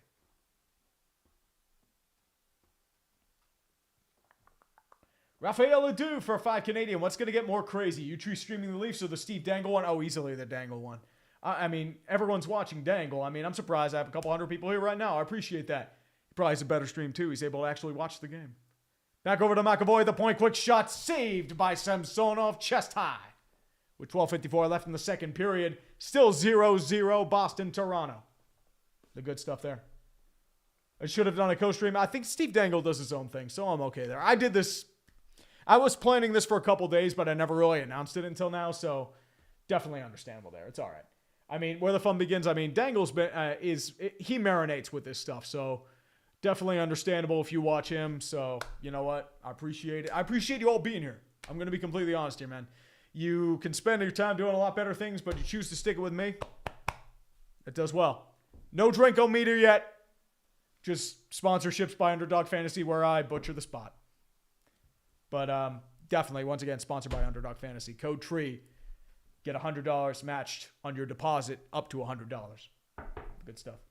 Well, okay, Broly. Oh, right. His stream doesn't have the game because he doesn't work for Sportsnet anymore. He does STPN. But he probably has more because he's Toronto-based. Like, if I were doing a Penguin stream, I'd probably have more because I marinate with the Penguins. Oh, Pasternak actually hooked Yarncrook, and Yarncrook eye-sticked Pasternak in the face. And Pasternak's going to get the hooking penalty, and Toronto will be going to the power play, so definitely understandable. Power play coming up for the Toronto Maple Leafs. A chance to take a convincing 1-0 lead. Coyle takes the face-off against Tavares.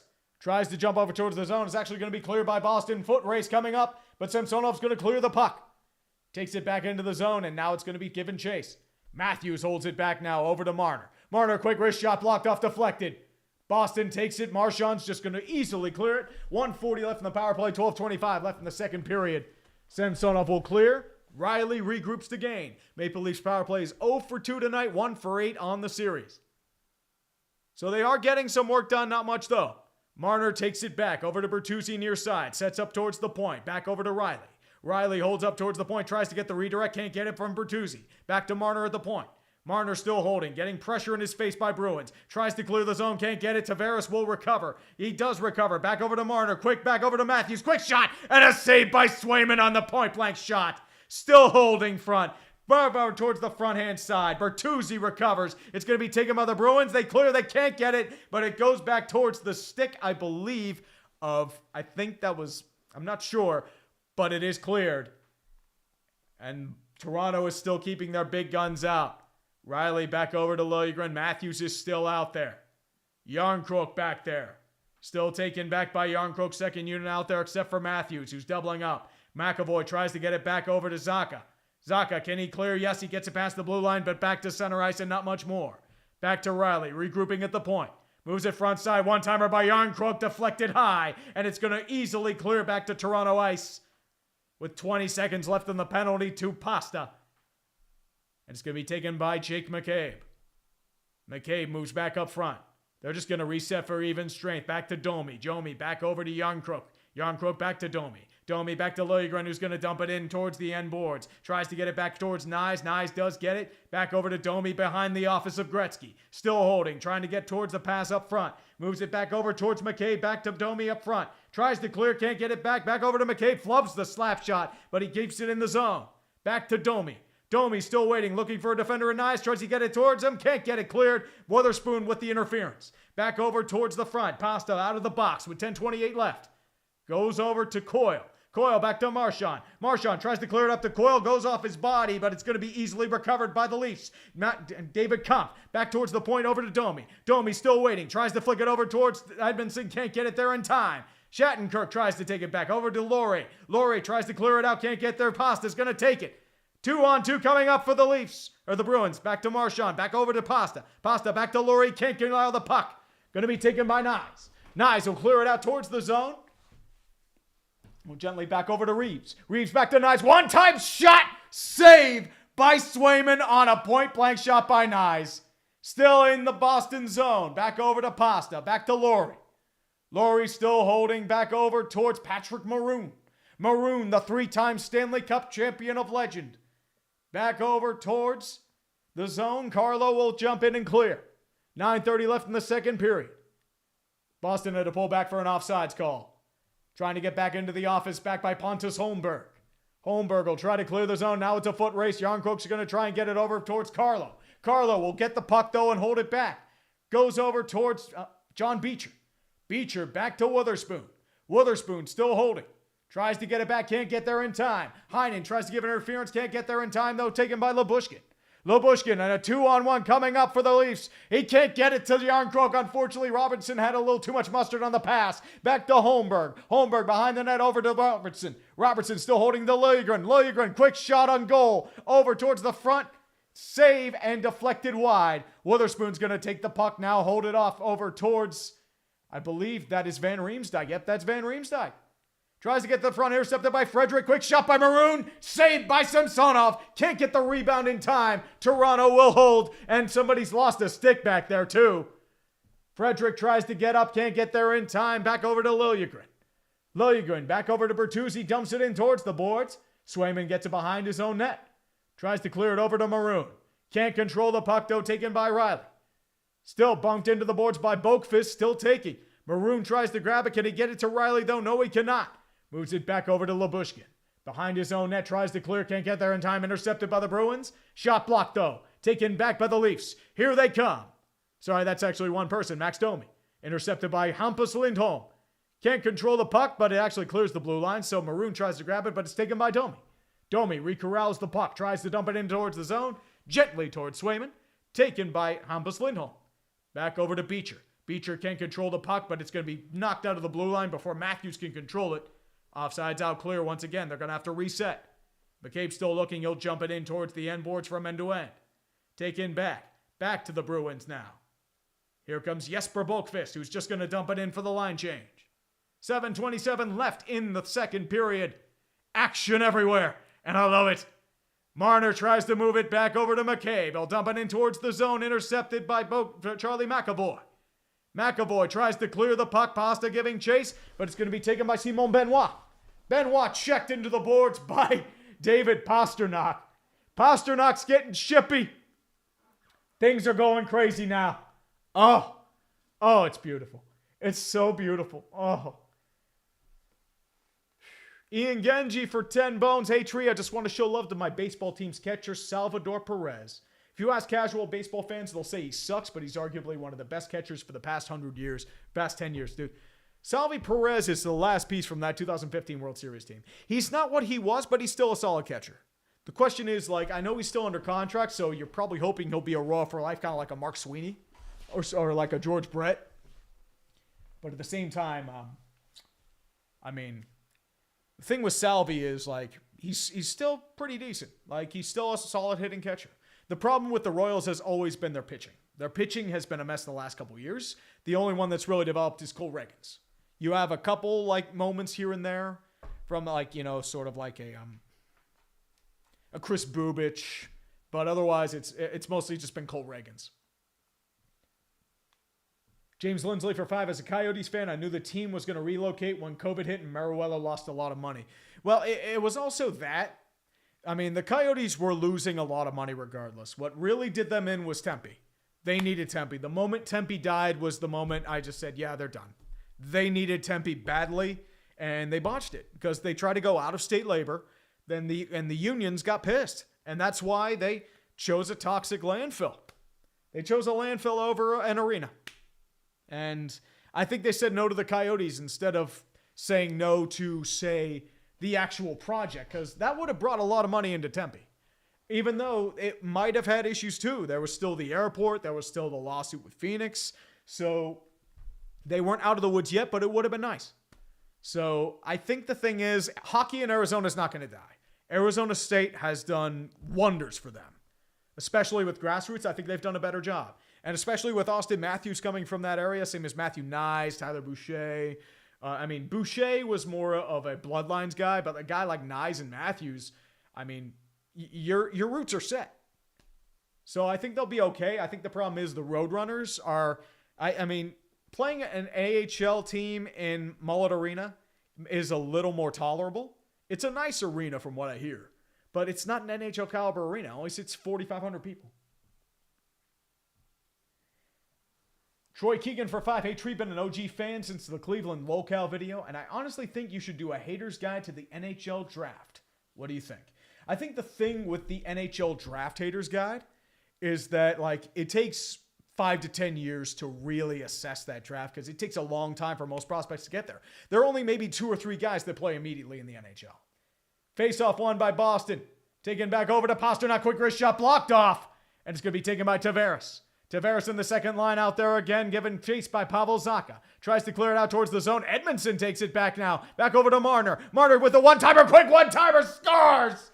Matthew Nyes on the one-timer. Easy feed by Mitch Marner. And the Toronto Maple Leafs are dancing in the streets. It's 1-0 on a cute little play that started with Joel Edmondson of all people. Play the Hall & Oates. I don't care if they have a new theme. You're playing the Hall & Oates right now. Fuck that shit. I want my Hall & Oates. All I want, you got, trying to burn the handle. You're the flame to burn the candle. That's the high-end talent. That's what high-end talent does, baby. High-end talent of Toronto. Matthew Nyes on the doorstep. Good screen by Joel Edmondson. Joel Edmondson with the offensive prowess. Let's go. No goalie can really stop that. So 1-0 in a critical Game 3. It's his second career playoff goal for Nyes, by the way. We were talking about Arizona-based products. Matthew Nyes. It's one of them right there. Frederick's going to take the face-off against Austin Matthews. Matthews tends the face-off towards Morgan Riley. This is Marner's first point in the series, just to let you know. And it was much needed, if I say so myself. Back over to Lyubushkin. Bertuzzi back behind his own net. Tries to clear. Moves back to Lyubushkin. Quick slapper towards the point. Saved by Swayman. Takes it back to Laurie. Laurie back over to the front. There's a breakaway for Van Riemsdyk. Van Riemsdyk quick backhand. 5-hole saved by Samsonov. Tried to go 5-hole. He couldn't get it through. A lucky break for Toronto there. McAvoy's going to dump it in towards the zone, and Samsonov's going to take it with 6:14 left in the second. Kept in by Boston and Frederick. One-timer back towards the front. Deflected in towards the net, and Samsonov will clear and hold. 6:07 left in the second period. Oh, baby. Oh, baby. Mark Larson, yes, we are revisiting the draft. I'm going to have that out tomorrow. Ooh, baby. Ooh, baby. Unfortunately, I don't have any hockey special effects lined up, but I will, I could do touchdown and field goal stuff from the 49ers Chiefs game. Oh, baby. Oh, Manuel Hernandez. Oh, Steve Dangle's probably losing his mind right now. You crazy? And Lyubushkin got beaten on that play again, but he had a hole, but unfortunately just not enough. The space was not open enough. It would have taken a perfect shot. Kampf in the face-off circle against Coyle. Coyle wins the draw, moves it back over to Carlo. Carlo back to Marchand. Marchand still holding, getting pressure in front of his face by Jake McCabe. Back in front of the net, trying to be taken over by Lindholm, intercepted by Kampf. Kampf still holding back to Lindholm in the near boards, taken back by Coyle. Coyle still holding, pressure in his face from a couple leaf strips on his back over to Lindholm at the blue line. Blue line back over towards... Can't speak. Taken back towards the point over by McCabe. The shot was wide, by the way. Simon Benoit takes it. It goes past behind the blue line. They're going to have to hold. Toronto will retake and regroup. Back to McCabe. McCabe moves it back over towards Kampf. He'll dump it in towards the zone and blocked off by Jeremy Swayman. Moves it back in towards the board towards Lindholm. Lindholm still holds. Takes it back over to Beecher. Beecher tries to clear it, stepped over at the line. Intercepted by Pontus Holmberg. Holmberg with the one-timer. He can't get it on Reeves' stick. He couldn't get it on there, and it's back towards the center ice. Back to Liljegren. Liljegren still holding, moves it back towards the point. He missed the pass, taken by Witherspoon. Witherspoon holds over to Maroon. Maroon can't get it to Beecher. It's going to be taken by Reeves. Ping-pongs it over the line, tries to clear the zone. Given chase with Witherspoon, he'll clear it out towards the far side. Still holding, it'll be rolled gently back to Toronto, and they'll reset in their own formation. Lyubushkin playing ping-pong with Morgan Riley. Riley clears it out towards the zone. Witherspoon takes it. It's going to be taken by Jesper Vokvist. Vokvist still holding at the line, skating with pressure. Stolen away by John Tavares. Tavares with a one-timer back over to Nyes. Nyes still holding back to Marner. One-timer deflected wide. Blocked away by a defender. Once again with another shot saved by Swayman. Still moving back. Shattenkirk's going to have to clear, and now it's a shot by Jake DeBrusk. DeBrusk moving back towards the blue line far side. Still waiting. Moves it back towards Pasta. Pasta back over to Zacha. Can't control it. Taken by Laurie. Laurie tries to get it over to Zacha. Can't control it back. Taken by DeBrusk. And now it's going to be a high stick on the play. And the high stick on the puck, I should say. And this will be going out of the zone. TJM, I don't know why Tree's had 5 seconds on the table. Honestly, if you and Steve should collab, I mean, the thing with Steve, like, he does his own thing. He's in charge of his own business. He's got a couple kids. I mean, honestly, I'm okay with that. I am okay. I'm all good. I'm going to go to the bathroom real quick, kids. I'll be right back. Actually, I'll put this up, too, because I got to take a piss break. Tree's got to go bathroom, too.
I didn't miss anything, I swear to God.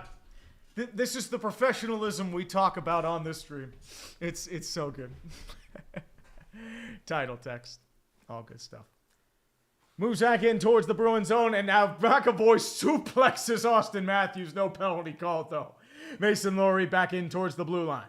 He'll dump it in towards the zone for a line change. 3:10 left in the second period. Toronto up 1-0. All the good stuff. All the good stuff. And everyone left because I went to take a piss. Brendan Carlo back in towards the zone. Back to Elias Lindholm. Over to Marchand. Marchand takes it back into the zone. Over to Beecher. Back to Marchand. Over to Geeky. Moves it back. Quack over to the backhand. Can't get there in time. Squirks over towards the net, but is taken by Bertuzzi harmlessly towards the center point. Back over to Geeky. Geeky dumps it in towards the zone. Tries to get chased. Whiffed on it by Lyubushkin. Can't get it there, taken by Marchand, but Bleef is actually going to grab it because he couldn't corral it fully. Taken by Lindholm. Lindholm still waiting. And Marchand actually is going to trip up, and now they're actually enjoying themselves now. Frederick taken back, and they score! A softie given up by Ilya Samsonov, and you knew that was coming. Everyone was worried about the trip by Marchand, and things are getting chippy. Trent Frederick with the goal now, and this game is tied at 1. This is going to be very popular in Toronto, if I say so myself. Because, I mean, there was a lot of action going on. Everyone was pissed. Nobody was paying attention near side to Trent Frederick. And that is one Samsonov should have 100 times out of 100. It's getting very chippy right now. And Marchand's playing his role.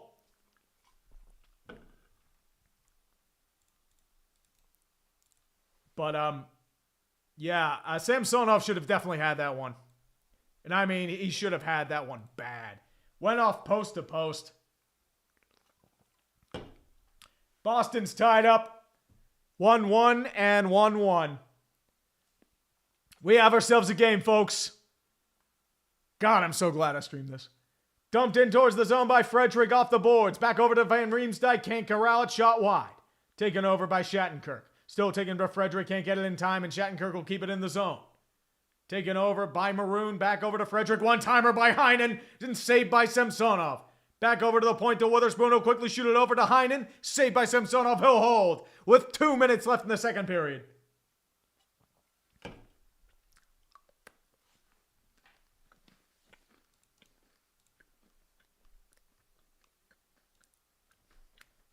The Drinko-meter is on in Toronto. Especially after this shenanigans that happened on that last goal.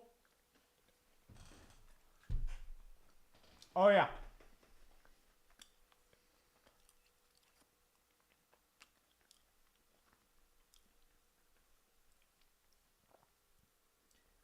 Oh, dude. Red Rhino, I'm not surprised. Like, all of Toronto's fucking pissed about that. I do not blame them. I mean, they're letting him play. But at the same time, look at the naked eye, they see it as just like a general scrum. But, I mean, I can definitely see... I'd be pissed in that situation if I were a Leafs fan. Not going to blame him. Now it's checked over towards the board. It's going to be taken by Kampf. Kampf trying to get John Cook in front of the net. Can't get there in time. It was over to McCabe. McCabe tries to get it over to Nyes. Nyes still waiting. Tries to keep it in the zone. Can't get there in time, but Benoit will keep it in. Benoit still holding. Moves over towards Matthews. It's actually deflected. And now it'll clear. And there will be a penalty coming up against Boston. Here's the makeup call. Charlie McAvoy going to the box. Power play for the remainder of the period. And then some in the third. 1:22 left.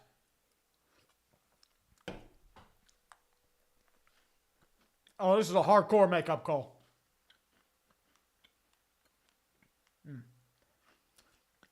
Crazy J, define American and British sense. British sense, they just burn shit to the ground. Yeah, oh yeah. I mean, that's a blatant penalty. I mean, he just smacked Nice to the ground.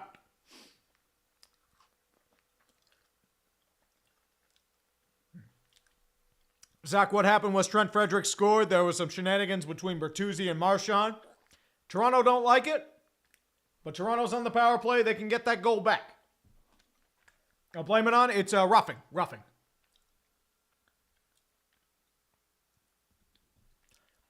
Face-off circle with Matthews against Coyle. Matthews wins the faceoff. Taken at the zone by Marner. Deflected back to Matthews. Tries to clear the zone. Can't get there in time, though. Boston will clear. And now it's a potential 2-on-1. Goes to Marchand.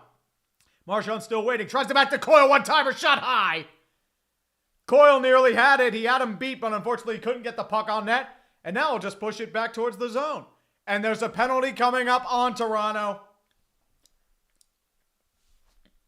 Boston's still just going to hold the puck. I'm going to take it back to Marchand. It's 5-on-5 hockey again. Back to Lindholm. They're just going to burn as much clock as they can so they can have a longer power play. Takes it back over to Pasta. Pasta still waiting back to Marchand. Yeah, they're just content with letting this period go out. They can have a nice 4-on-4. Extend as much power play time as they can. Moves it back over towards the zone. Now they move with pressure. Back over to the front. Back over to Geekie. Geekie shot blocked off. Back over to Heineck. Back one-timer shot off. And I believe that might have been off the post by Pasternak. Good Lord. 15.5 left. And they're going to have over a minute power play there. So that's actually really good strategy by Boston. They're content with burning as much clock as they can. They burned over a minute of clock. The Drinkometer is absolutely on in Boston and in Buffalo. Actually, it is Buffalo too because they're in between Boston and Toronto. Tyler Bertuzzi's going to the box. And that might be an interference or an elbow. He got him right in the face. So if there's bleeding, that's a double minor. Nope, that's 2 minutes for roughing. 15.5 left in the second period, by the way, all tied up at 1. With 1-1 in a 1-1 series. Oh, baby. Zacha, the face-off circle against Matthews. Takes the snap. Still holding back, runs back to it. One side to the circle, back to Lindholm. 10 seconds left. Back over to Zacha. Zacha still waiting. Tries to get it back over to the point. Not much time left. 4 seconds. They'll just have to fling it over towards the net. Back to Lindholm. 1 second. Deflected, saved by Ilya Samsonov, but that will end the second period. We got a game going on, boys. It is now tied 1-1.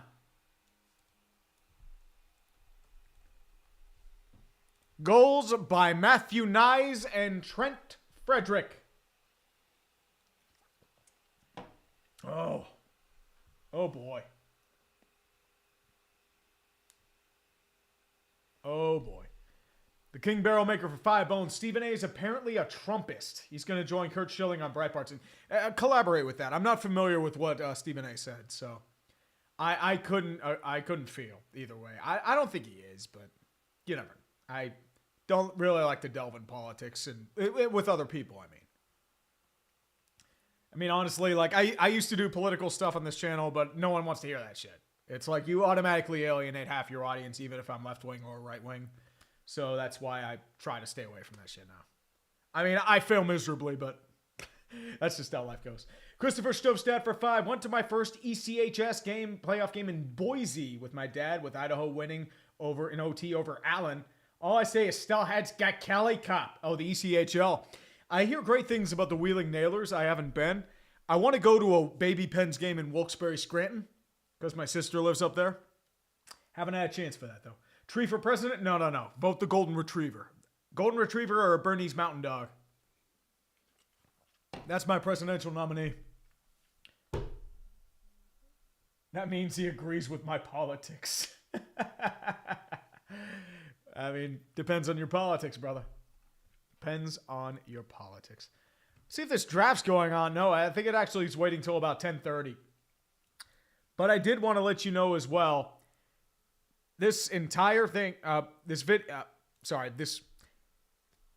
stream is brought to you by Underdog Sports. Just want to let you know that as well. I did want to let you know the NHL playoffs are here. Underdog Fantasy makes it a lot more interesting for people. Underdog Fantasy, the easiest place to play on fantasy sports. And playing games like their pick'ems is as simple as selecting higher or lower on player stats like points, assists, and so much more. They have special contest winners as well. Like I know a lot of their bonus players are NBA based. I believe a few of them are. I'm not sure off the back of my head. I know Anthony Edwards, I believe, is one of them. I can't speak today. But, yeah, Anthony Edwards, Nikola Jokic, Jason Tatum. So they have guys like that as well. And Underdog's available in 30-plus states, including California, Texas, and Canada. I did want to let you know, pick a launch champions, and it's now available in Florida. So I did want to let you know as well. If you are interested, Underdog Fantasy is available in these states. Champions, once again, is available in Florida, so this is a slightly out-of-date map. I'm hoping it's available in Pennsylvania soon. Pennsylvania, get on that, please. It'd be nice. But I do have fantasy drafts available in my state.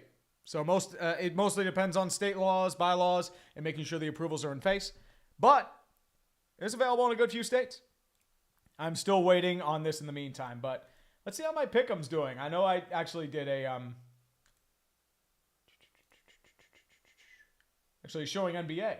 So as I said, like I was picking like Stuart Skinner, higher than 2.5 goals against. Connor McDavid, I'm thinking 0.5 power play goals. 2 shots higher for Nuge. That's pretty easy, I think.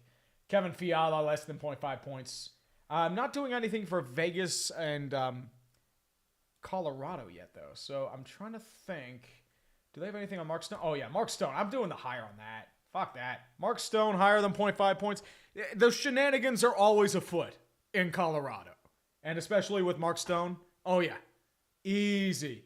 Easy. Higher for that. Bet the higher, which means you bet the lower. Because honestly, do whatever I don't feel like doing. You'll probably end up winning. Because remember, last November, I did the glorious gambling advice Jim Cramer style to pound the under on Steelers Patriots. I actually put money down on it. And I immediately lost it in a half. So do the exact opposite of what I do. You'll probably make a couple bucks. It's great. Jeez. As I said, you can do flex, you can do standard as well. So if you do like 4 correct, you can have an X amount. You can do standard as well. Suppose I put like $2 down. I can play for up to 23, or I can do 47 if all of it hits. But once again, I'm not putting like $200 on there. That's stupid. But like maybe like $1, maybe 2. Nothing crazy. Like, as I said, always the key is, once again, gamble responsibly if you can. Please. I know a lot of people whose lives have been destroyed by gambling. And as I said, the last thing I want you to do is just go over your means. It's just like a nice little thing. Do it easily. Don't be Ipe Mizuhara. That's what I'm going to say. Don't go crazy with it. Just do what you can. Just use it as like, something light and fun. That's the way I see it. I know that's mainly all there is to it. Also, you have to be 18 or older in certain states. So if you are 12 years old watching, no go. Please, I do not want to go to jail. Once again, though, I did want to let you know, use the code TREE above as well. If you put $100 down, they'll match your deposit up to $100, as well as getting a few other deals as well. Same as, once again, Champions is available in Florida. That is big news. And I mean big news. And I also have a URL code above. If you're interested in easy scanning, you don't even have to put the code down. You just put that down. I also have a little draft going, and I'm still waiting. I think it doesn't start till about 10. So I'm waiting patiently, I think.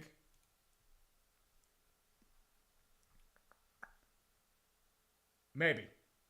But we will see. But once again, they do have late night slates as well. $3 drafts, $4 drafts, $5 drafts, 2-person, 3-person, 4-person. They have a couple other things as well. Like you can do stuff for Thursday, Carolina Islanders, specifically LA Edmonton. So like for the Thursday main slate, for example, like you can do as well there. You can do previews as well. Top Shelf Thursday. You can have several entries as well. You have for pretty much every sport. NBA as well. You have a lot of stuff there. Like you can do different games on New Orleans Pelicans, Thursday, Friday, Denver Lakers. So unfortunately, there isn't a sort of over-under on double-digit blown leads for the Lakers, but I'd be pounding that if I were that. Because LeBron James can over-under bitching about the refs. You can't do that, unfortunately. But otherwise, I just wanted to do that in the meantime. But otherwise, once again, this stream is sponsored by Underdog Fantasy. I want to thank them once again for it.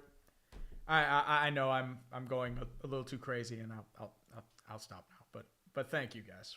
I appreciate you all being here, me watching my rambling and my bullshit, and I appreciate that all of you. I don't know if Grossi's going to do that, but we'll see. Oh, Matthew Shortle, dude, everyone's making fun of the Lakers right now. Let's be real. I mean, they got double the free throws against the Pelicans. And I don't know how the Kings didn't beat the Pelicans. They didn't have Zion. Daniel Morales for 5 bones. Tree! Quick MLB question. How are the Tigers this good? Also, what are the chances of my Giants drafting a QB tomorrow? Thing with the Tigers, I actually haven't even been paying attention to the Tigers. I know, like, the Pirates lost to them in a series, but they're 14-10. That's not bad. They had a little bit of a skid against the Twins, but I think their pitching has done really well. I mean, Tarek Skubal, Casey Mize. Your hitting hasn't been terrible. Javi Baez is Javi Baez. Kana's been really good for you guys. I mean, Riley Green, Torque. Torque had his moments. I think he'll break out of that. But as I said, your pitching is your bread and butter. Tarek Skubal's been dominant. You have Casey Mize, who's been dominant. Your bullpen's been really good. So I think that's honestly why. The real surprise to me is the fact that Houston is dog shit. They're worse than Oakland, which is very, very strange. I mean, the fortunate thing is, like, they're not Miami. They're not the White Sox. The White Sox are... the White Sox, oh, God. The White Sox should just relegate them to AAA. There are probably men's teams out there that can hit better than the White Sox. Like, it's fucking bad, dudes.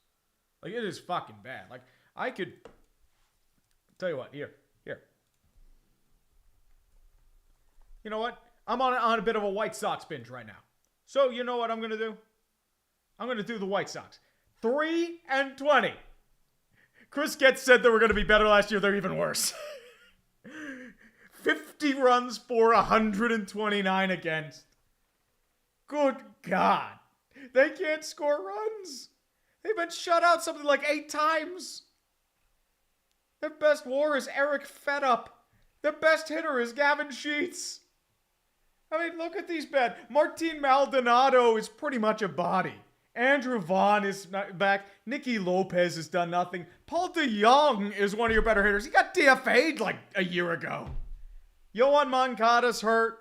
Eloy Jimenez is hurt. Luis Roberts hurt. Everyone's hurt. Jerry Reinsdorf's ego's hurt. Robbie Grossman's garbage. Andrew Benintendi, the most lucrative contract ever given out by the White Sox, less than $100 million. The Pirates actually have one of those, by the way. 163. Like, most of these guys are hitting below the average person's weight. If you're looking at the average person's weight at like 195. Maldonado is hitting the weight of a 5-year-old. Andrew Vaughn is hitting the weight of a middle schooler, same as Benintendi. Grossman's hitting about a high schooler. Yohan Moncada is at least hitting decently, same as Gavin Sheets. Lenyn Sosa's hitting like a middle schooler, same as Shoemake. Zach Remillard got DFA'd. I mean, that's going to save your team.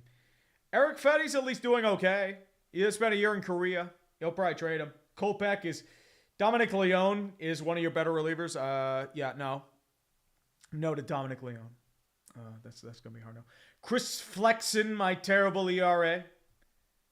The former Seattle Mariner who was doing okay for a minute. Garrett Crochet, the starter. His FIP is at least okay. But, yeah. And Michael Soroka's just cooked. And it's a fucking shame because Michael Soroka was so good in 2019. They're showing the introduction to Utah. Blake Snell on IL too. But for Houston, I know a lot of their pitching is hurt. But at the same time, I think it is a pitching problem. Jose Abreu's been hot garbage. I mean, the only person that's been worse than him at hitting is a certain guy named Martin Maldonado. Altuve's been doing really well. Bregman's been ice cold. I think he'll get out of it, though. Their hitting's been okay. The issue's been pitching. Ronel Blanco got a no-hitter. Javier's been out. Framber Valdez has been out. Josh Hader, his FIP's really well, so it's a defensive issue, I would say. But It's depth. JP France has been garbage. Hunter Brown's been garbage. Spencer Arrighetti. I mean, his FIP's okay, but once again, there's your problem. There is your problem right there. It is, it's fun times in Houston land. Fun times in Houston land again. Houston. Come on down to Houston, everyone. Fucking kill me, please. Why am I singing? Yeah, I really should stop. I mean, that'd be nice if I did stop. It'd be wonderful if I did stop. Oh, boy. Exum for 5. I just realized we might see a bald man punch his chair and put plungers on his head tomorrow. I don't think we're doing the plungers anymore. I think that's past its way. I know 5's thing is jumping over couches and doing squats and lying on there, so I couldn't tell you. I legitimately couldn't tell you. Sean M., I don't really do haters guides to the NBA playoffs. I usually do them for the finals. So I will do one for the finals in early June.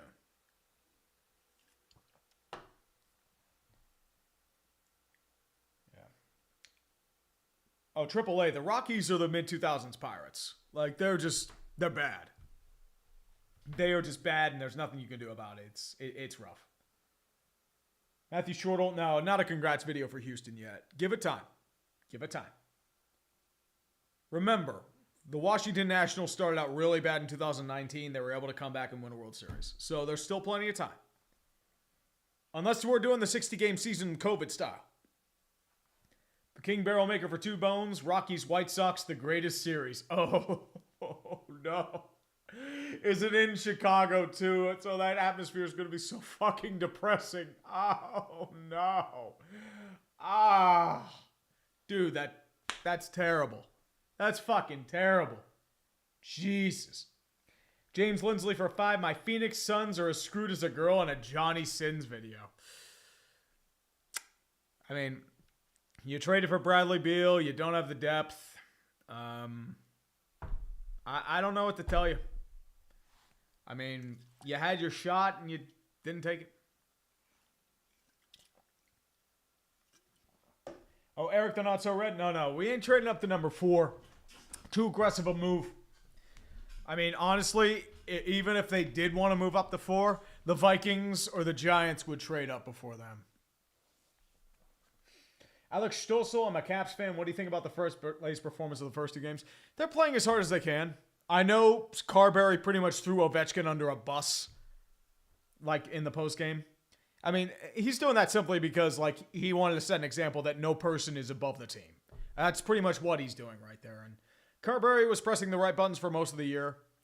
I think they're playing over their heads. I mean, even at this point, they should, I mean, they shouldn't be there, but at the same time, I mean, they're going to go as hard as they can. If they want to take, I mean, if they're going down, they're going to take down a pound or 2 of flesh in the process. Whew. Carter Ferris 07, 2024 White Sox remind me of the 2019 Tigers. Might be even worse. Because the 2019 Tigers were after years of contending and slowly declining. The White Sox had, they were tanking in 2017, 2018, 2019. They were in a rebuilding process. And they only had about 1 year that they were any good. Maybe 2. And they were just trash. Like, they had, like, 1 good round and then just, they got blown the fuck up. And 2022 was a disappointment. 2023 was, and then 2024 is just, you got to blow it up and rebuild again. I mean, you already kind of are, but the problem is you're still sticking with the same shit you had before. Like, there's not much there. Oh, Tree, you heard the Kane social media person got fired a few days ago? I mean, is that person actually the social media coordinator? Because I'm hearing multiple rumors about that. Scarface, what do you think about Avs Jets? Do you think the Avs are going to pull through, or do you think the Jets are going to do it? Because the thing with the Avs was Game 1 was atrocious goaltending. Like, Georgiev couldn't stop a beach ball. He did a lot better the last game. He was able to clean it up, be okay. But at the same time, it's mainly about that. Well, AAA, at least, I mean, it's the Canes social media manager, the son of the owner. Because that would be the case. You are the Arizona Coyotes, and that account was getting insufferable. And since it's the son of the owner running it, it's completely understandable as to why. Oof. Oh, Nick K. Oh, dude, if the Celtics memes, if the Heat upset them again, it's going to be fucking glorious. I might even do a congrats video for that. Oh, I want that so bad. I want it so bad. Oh, baby. We're about to start the third period, by the way, so let me get this on here. We might get some overtime hockey. This is classic hockey. This is some good hockey. If you're into a classic, scrappy, defensive, original six struggle, this is the game for you. 31 block shots combined, almost 100 hits combined. We are at 99 hits, 31 block shots, and 38 shots. We have almost as many block shots as we do shots. The Maple Leafs have 16 shots and 16 block shots. This is definitely a game. Whew. This is definitely a fighting game right now. I mean, I'm expecting Ryan Reeves to just start throwing punches with somebody. And it's probably going to be Marchand.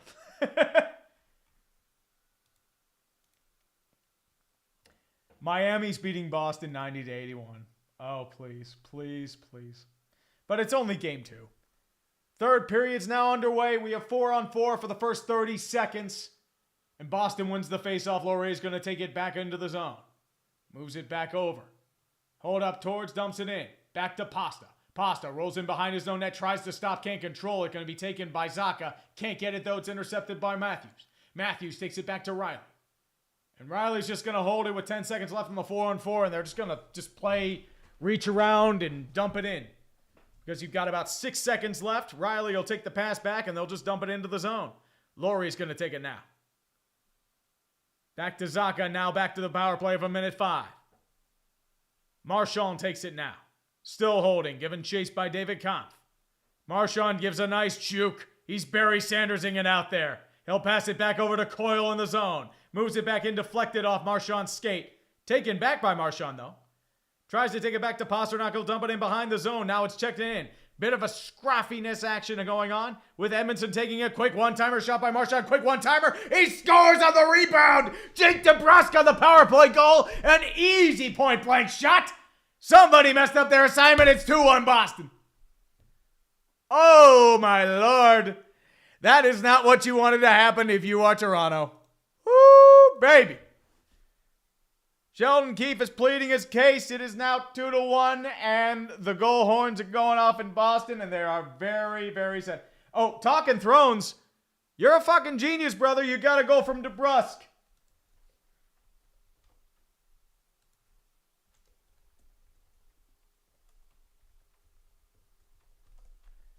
Oh, either that or you're at the game. Talking Thrones might be at the game. Congratulations, Talking Thrones. How you doing, brother? And we got a hundo from viewer newest, you son of a bitch. You're a Bruins fan, aren't you? You're a Bruins fan, 19 seconds. We got to bring out the Jeebus. Toronto needs all the Jeebus. A quick one-timer back and deflected in front. Can't control it, though. Boston's going to get it clear. 2-on-2 coming up with Frederick up there now. Quick wrist shot. It's going to be blocked off and held by Samsonov. Heinen tried to break it up, but he unfortunately couldn't get it off. Good Lord. Good Lord. I got to show the fake guns. You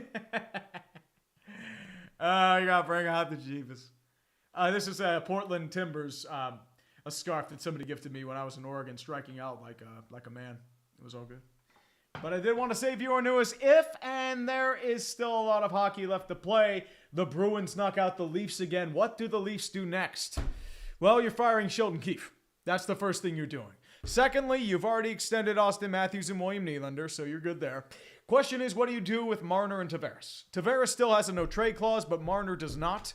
Do you extend him or do you move on? Because I feel like with the core four, you're not going to be able to get the depth that you need, especially with the extensions coming for Nylander and Matthews. You're going to have a lot of free agents coming up. TJ Brody's contract's going to be off the books. You have Morgan Riley's contract still on there. You have a few guys you might buy. You might end up buying out. Yep, they're just reviewing it and they're keeping it in the zone.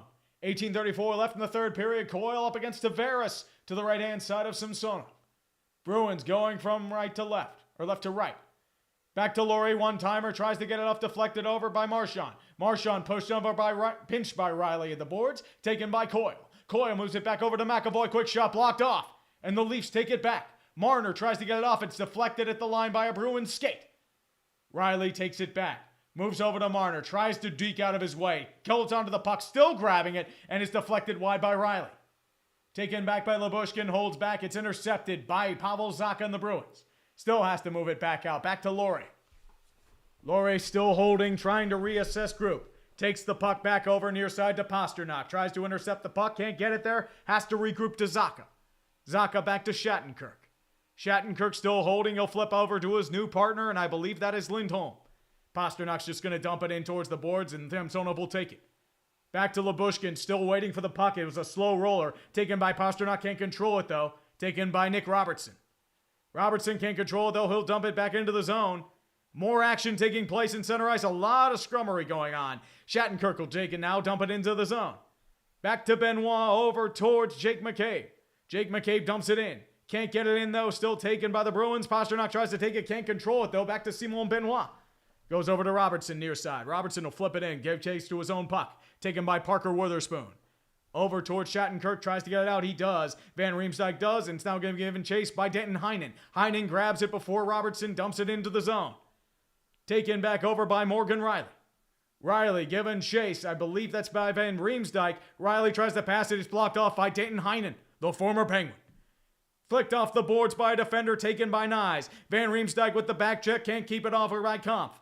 Dumps it into the zone. Taken back by Lindholm, still holding over to Boqvist. Taken back. Scrummery along the boards. Boqvist and Carlo for Boston. Looks like it's Kampf, and I believe that is not... I'm not sure who else for Toronto, but Riley's going to take it. Blocked off. Moves it back in. Takes it back in. Dumps it in towards the zone. Riley takes it back in his own zone. Moves it back to Lyubushkin.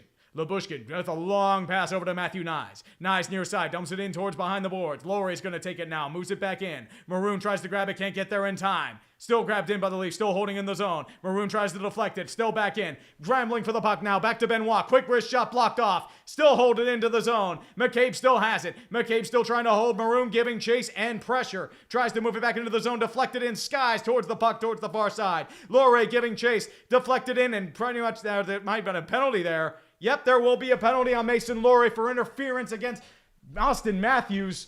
A save there by Jeremy Swayman. Swiggity Swayman. Bertuzzi needs a goal now. Ooh, okay, doing another prediction. There you go. But yeah, that is definitely interference on Mason Laurie. And a power play coming up for Toronto. That actually could have been deadly. That might have been a leg injury if it were in a different angle. But Mason Laurie going to the box for interference. 2 minutes on the board. 15:53 left, and the power play unit coming back out for Toronto. Thank you, Randy. I appreciate that, brother. Oh, talking Thrones, I mean, the Oilers, they're the hottest team, like, outside of October and November.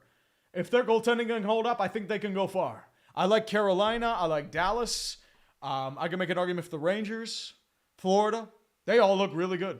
Toronto, you can make an argument for. I mean, you can make an argument for pretty much every team. And we've all seen it. Riley back over to the boards to Marner. Quick one-timer deflected off. Couldn't get the stick of Tavares. Tavares gets it back behind his own net. Moves towards far side. Still waiting. Back to the point to Riley. Quick one shot deflected in. One-timer. Back and couldn't get out of the net. How did it stay out? Still waiting for it. Back over to Riley. I thought that went in. But it didn't. Matthews one time. It can't get it back to Marner. Marner far side. Still waiting. Still waiting. Holding. Back over to Riley at the point. Riley waits back over to Martin. Marner still holding. Given pressure by Brandon Carlo. Can he get back in time? No, he cannot. Back to Tavares. Quick one-timer by Bertuzzi. Saved by back. Another save. It's still holding. How is it not staying in the net? What the hell is going on? Oh my goodness. I think a couple players saved those shots. I think that was at least 3 goals that should have gone in. Jesus Lord. Holy shit. Woo. Wait, I'm the play-by-play commentator for NESN? I'm Jack Edwards? I mean, as I said, I thought Bertuzzi had that puck, but he just missed it wide. And then, I thought he had that in for a second. And then the second shot, I don't know what happened there. Swayman was way out of position, but I think was blocked by a Bruin. Yeah, it was. It was blocked by Marchand, went right into the glove of Swayman, and they held up for a face-off. Whew. 563 people watching this shit. I love each and every one of you for it. Whew.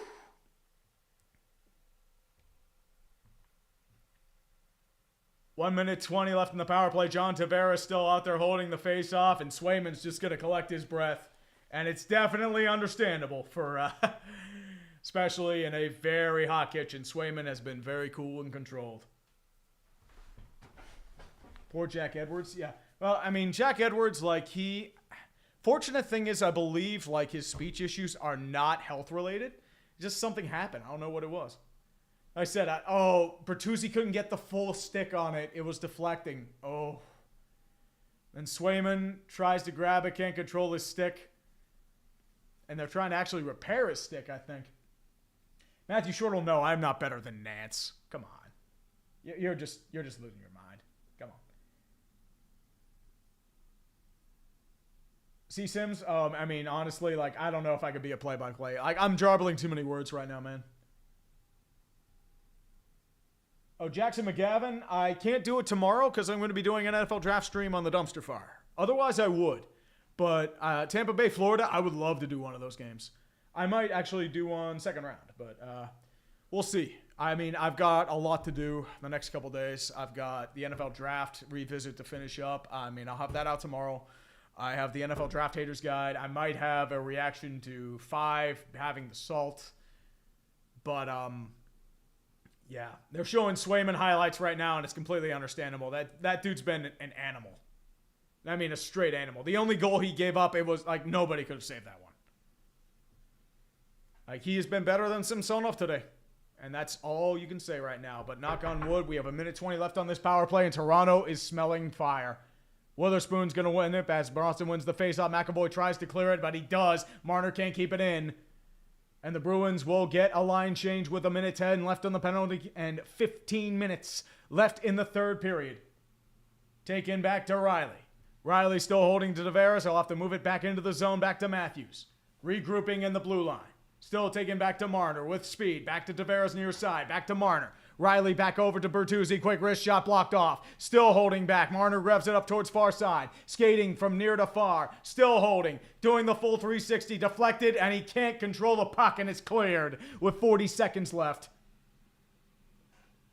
I don't know what Marner was trying there, but it was a little too cute. Riley moves it back to Marner. They're going to reset with 30 seconds left. At the red line, Marner still skating. Back to Tavares far side. Given chase. Lindholm tries to control the puck. Can he keep it there? No, unfortunately cannot. Still trying to get it to Coyle. Can't get it there. Tavares still holding. Back to Riley at the point. Riley still firing high. Can't control it there. Back to Tavares with 15 seconds left. Still holding back. It's intercepted by the Bruins, and Brad Marchand's just going to skate it out and end the penalty.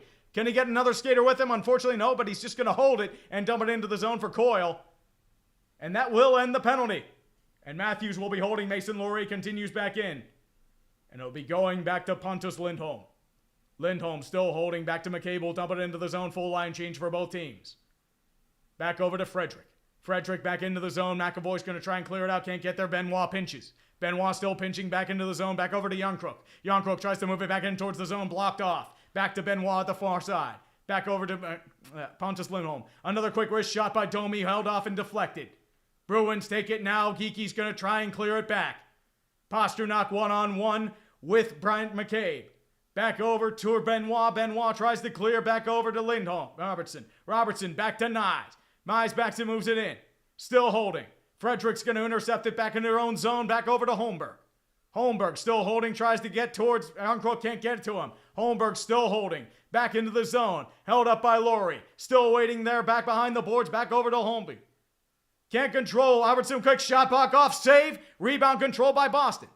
Once again back over to Geeky. They'll dump it into the zone. Samsonov will clear. Boston gets a line change. Fourth line coming out for Boston now. Taken back by Swayman. Hold back to Lindholm. Lindholm tries to clear it out back to Maroon. Maroon back over to Boakfist. Backs over to Carlo. Carlo still waiting. He'll just take a quick slapper, blocked off by Samsonov. Heinen takes a shot, saved off by Samsonov. Taken back up front, Boston, Toronto rebounds. Taken back to Riley. Riley dumps it into the zone. Still holding back Witherspoon, given chase by Nyes. Still waiting, control in the corner. Scrum along the boards, 12-14 left in the third period. Back to Witherspoon, still controlling, can't take it back. Heinen's going to corral it. He'll try it back, gets it past the blue line over to Maroon. Can't get it back, Maroon will control. Maroon moves it back over to Heinen. Heinen back to Maroon, back at the blue line, they'll clear. And Maroon gives chase over to Morgan Riley, back to Lyubushkin. Lyubushkin, quick saucer pass, can't control it, back to Marner though. He'll be taken back by Lindholm, tries to get off Nyes, he does ward him off. Takes it back over to Coyle. A nice line change over for the Bruins once again, taken back over to the point, over towards Marchand. Marchand still holding back. Tries to get a one-timer. Coyle can't finish off the shot. Blocked off by, I believe that's Nyes. And the Bruins still control. Taken back over to the front. Still control it. Drive off wide. Samsonov couldn't control it. Taken back by Coyle. Tries to move it back. And Tavares will take it back. Tavares, once again, with 3 men on his side. Back over to Marner. Marner tries to get it up front. Now it's corralled by McAvoy, and it's intercepted.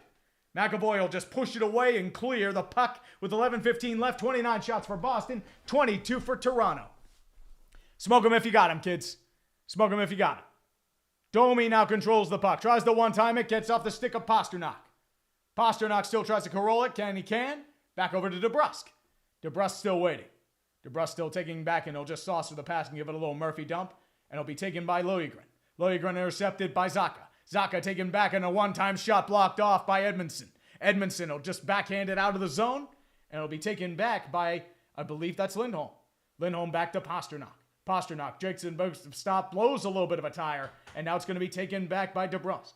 Riemsdyk back over to Zacha. Zacha back to Pasternak, one-timer, and it's shot wide, and it's now on top of the net, and Samsonov will just hold it. That would have been scary if it had a little bit more mustard on it from the boards.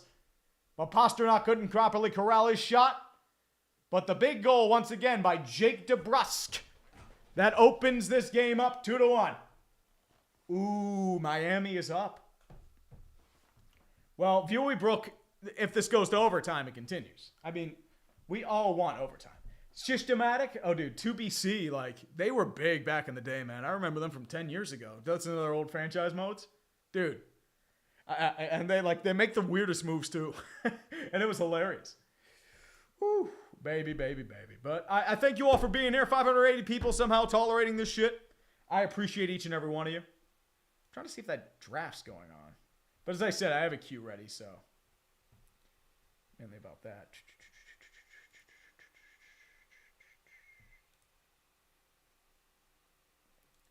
Yeah, apparently, yeah,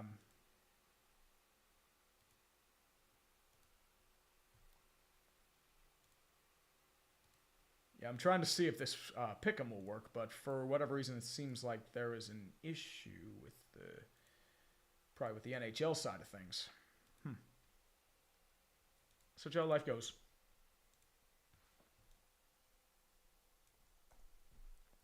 That is just how life goes. Just how life goes, kids. Just how life goes. 600 people somehow still watching Talking Thrones. If you had to win a cup, if I had to bet, probably Carolina. I mean, I think they are loaded. This is the year they have to do it. If they don't, they're in deep shit because they are probably losing Pesci and Natchez at minimum. Natchez will get a good return. Pesci, you're going to lose because you signed Orlov. Pesci has not had a great year, but once again, this is why you're doing this. The Last King, dude, it's one game. If they lose another game, then you panic. Especially if you're Boston. All the worlds are stage and we are merely players. Good Shakespeare quote, brother. Tree for 2025 NFL Fan of the Year. No. No. Could you imagine the Steelers doing that shit? Fuck no. You kidding me? No. No. Face off to the right of Samsonov once again. Matthews going to the circle against Frederick. And now they're going to have to do it again. And I believe Frederick's getting a warning. He'll have to move out for Heinen. 10:29 left in the third. Boston up 2-1. Matthews down. Heinen down. And Matthews will win the face-off. Taken by Riley behind his own net. Moves it back in towards Bertuzzi. Dumps it in, but it's taken by Witherspoon. They'll have to recover.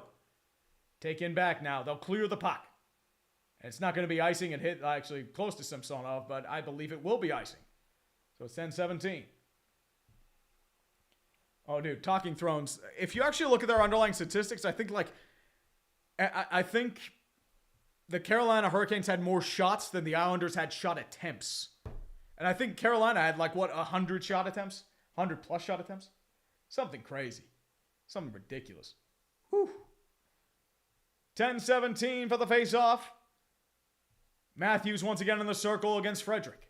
Matthews wins the face-off. Back over to Lyubushkin, back over to Riley. Riley to Lyubushkin at the point. Fakes the slap shot. Once again, over to the point. Saved by Swayman on the shot by Max Domi.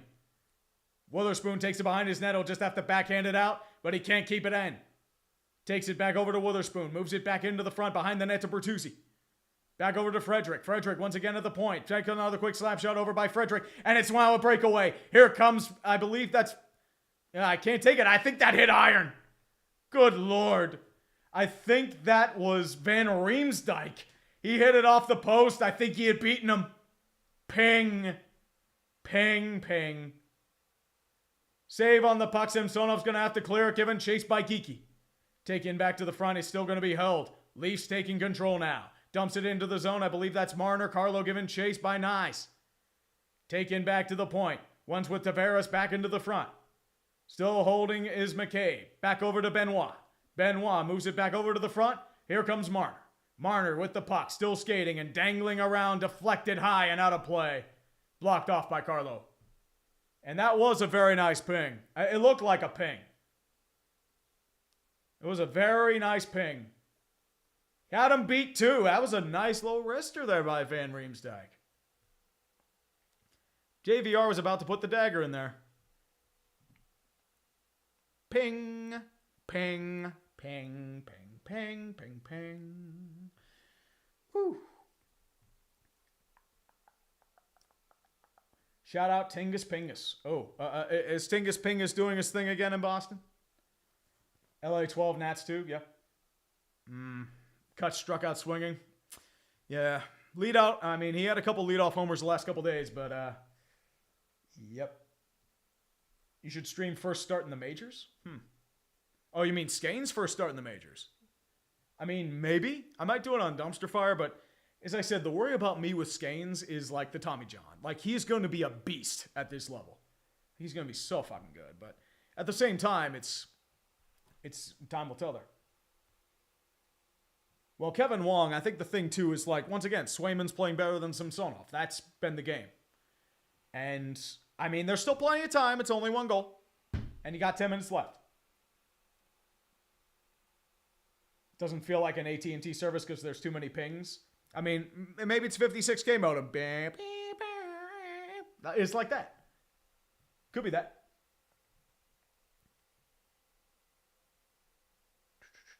Jaco, thoughts on the Tigers bullpen? They're legit. They're really good. I mean, Pirates bullpen has not been good. David Bednar has, he's been, something's wrong with him. Like, he has just not been himself.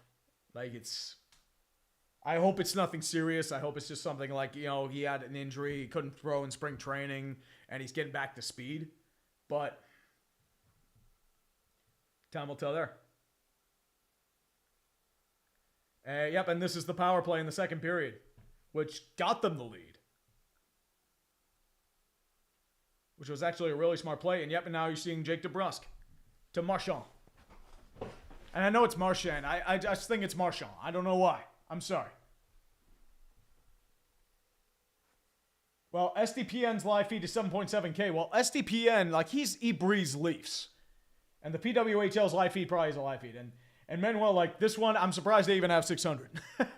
I did this in the middle of nowhere. There are other general streams. I'm more of a football streamer, so it's understandable. I'm actually surprised to have this many. I appreciate each and every one of you being here. So it's all good, man. It's all good. Domi controls the puck now, taken back by Zacha. Back over to Bertuzzi, back to Domi. Domi and the one-timer can't control the puck. Is Morgan Riley, but he takes it back, dumps it into the zone. Gets it back to Domi. Domi back to Bertuzzi behind the net. Still holding. Back to Domi far side. Tries to shoot it off, warded off by Swayman. Riley tries to one-timer and scores! Tyler Bertuzzi! Where you at? Talking Thrones, you got your goal. Tyler Bertuzzi on the deflection. The game's tied at 2.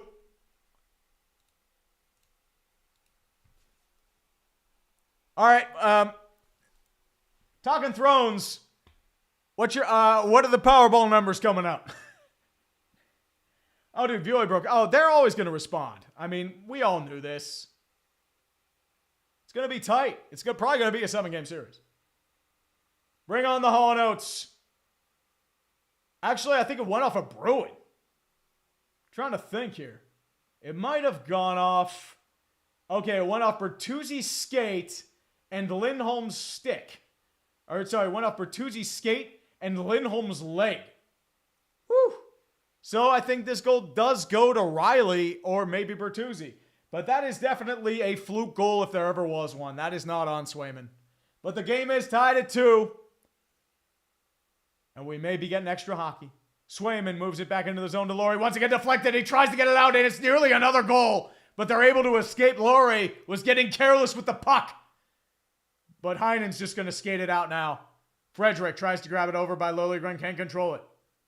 Still waiting. Frederick now is still being held. He's trying to plead his case. Can't get there. Going to be taken by Heinen. One-timer over, and it's another goal! Blings off 2 posts. Brad Marchand responds in kind. It's 3-2.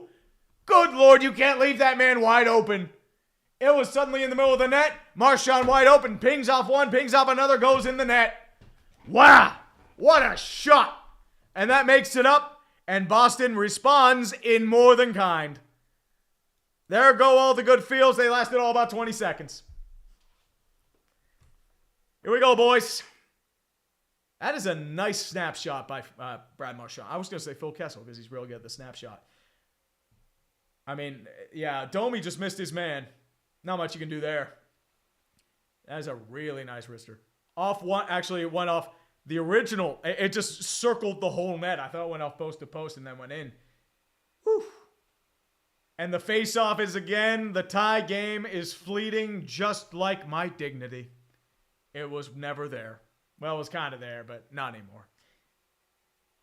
Now, Toronto's always cardiac. It always is. And it's going to be icing against Toronto with 7:54 left in the third period. Kevin Michael Von Magnum for 10. Thoughts on the Nashville-Vancouver series so far? Nashville's playing as well as I thought they would have. I feel like they have the potential to steal this series. I think they are a unsung, humble team. Do yeoman's work. I think if Saros can control his path, especially with Demko out, you have a legit shot at winning this series. So we need to see how long Demko's out because Casey DeSmith is a decent goalie, but he's very hot and cold. He is not Demko. Face off in the front circle. It's going to be taken by the Boston Bruins. Witherspoon's going to hold it into the zone. Taken back up front. Moves it back in. Going to be held off by Maroon. Once again, one-timer deflected off by Samsonov. And the Leafs are coming back with numbers. Robertson tries to hold off, dumps it in the zone. Taken back by Swayman. Holds it back over to Maroon. Maroon gets it back into the zone over to Beecher. He'll dump it in. For an easy line change, and Samsonov will take it back behind his own net for McCabe. 3-2 Boston with McCabe charging. Moves it back in towards Nyes. Nyes tries to escape back, holds back in by Carlo, dumps it in towards Tavares. Back into the zone. Nyes tries to get one-timer. It's blocked off and out-checked by Swayman. Takes it back to Samsonov. One-timer, and Tavares couldn't get it on net on the redirect. Back into the zone, and now they're going to have to regroup at center ice. Marner will flip it back over to Tavares. Tavares tries the one-timer over to Lindholm. Lindholm will keep it in the zone, clear it out once again. It's going to be taken by, I believe that's Lyubushkin, and they'll dump it into the zone. Back to Swayman. Swayman moves it back over to Lindholm. Line change for Boston, line change for Toronto. Carlo will pass it up over towards Brad Marchand, who has the game-winning goal if it were to end right now. Lyubushkin takes the puck. Still holding back, intercepted by Coyle. Coyle's going to take it in, shoot it behind the net. Geekie will grab chase. Geekie gets it out in the net. Back over to Marchand. One-timer by McAvoy. Saved by Samsonov. And he'll cover up and hold with 6:26 left in the third period. Talking Thrones. Next goal to Tavares. Dude, next goal goes to Tavares. You are picking my lottery numbers. That's all I'm saying. And the Miami Heat have taken game 2. Caleb Martin with the game winner. Woo. Oh, blame it on Oh, dude. Toronto, even if they score 5 more, I mean, that lead is still not safe. Knowing Toronto. Baby, baby, baby. Woo. Oh, baby. I'm glad you're all here. 626 people watching this stuff. I know I don't have the numbers that Dangle and PWHL have, but I'm glad you're here.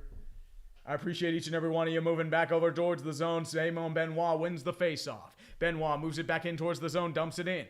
Taken back by Swayman behind his own net. It's going to be taken back by a Leaf. Still held up. Goyle's going to take it back. Moves over to Marchand. Marchand controlling with numbers and Geeky beside him. Flips it over to Geeky, far side. Benoit gives chase. Still giving the head. Benoit giving him the business. Can't get there. Geeky controls. Moves it back over to Frederick. Frederick still waiting towards the far side. Dumps it back in over towards Geeky. Can't control the puck. Taken by Van Riemsdyk. Van Riemsdyk dumps it in behind the boards, doing a little cycling action with Geeky. Back to Frederick. Frederick back over to Geeky. Benoit trying to get pressure and holds him behind the boards. Can he get there, though? Unfortunately, he cannot. It's going to be taken by the Leafs and David Kampf. Intercepted by Frederick. Still behind the own net. Taken back. Frederick controls, releases it from its coil. Taking it back. Tries to grab it. Heinen tries to pick it off. Can't get there, though. Still taken back. Still waiting behind the net. Taken back by, I'm not sure who that is. I think that's McCabe. I think that might be McCabe. Going to be taken back into the zone, intercepted. Still waiting. We're still hemmed in the Boston zone for over a minute. Lyubushkin Kampf tries to take it out. Can't get there. Benoit tries to take it. It's deflected back, intercepted by DeBrusk. DeBrusk still holding. Back to Boy. One-timer. Deflected by Beecher, and it's saved by Samsonov with 5:08 left. Best defense is a good offense. You were in the zone for over a minute. That's some premium forechecking and cycling by Boston. But the lead is undone by Brad Marchand. It was a lead for about 5 seconds. 3-2 of all the good ones. If you broke Vegas, Dallas, I'm not going to do that one. I'll be doing an NFL draft preview. So I'll probably be doing a mock draft. So I'll be doing one of those in the meantime. I'm going to grab another drink. I'll be right back. You guys have all the good stuff. Share. You're more entertaining than the cover.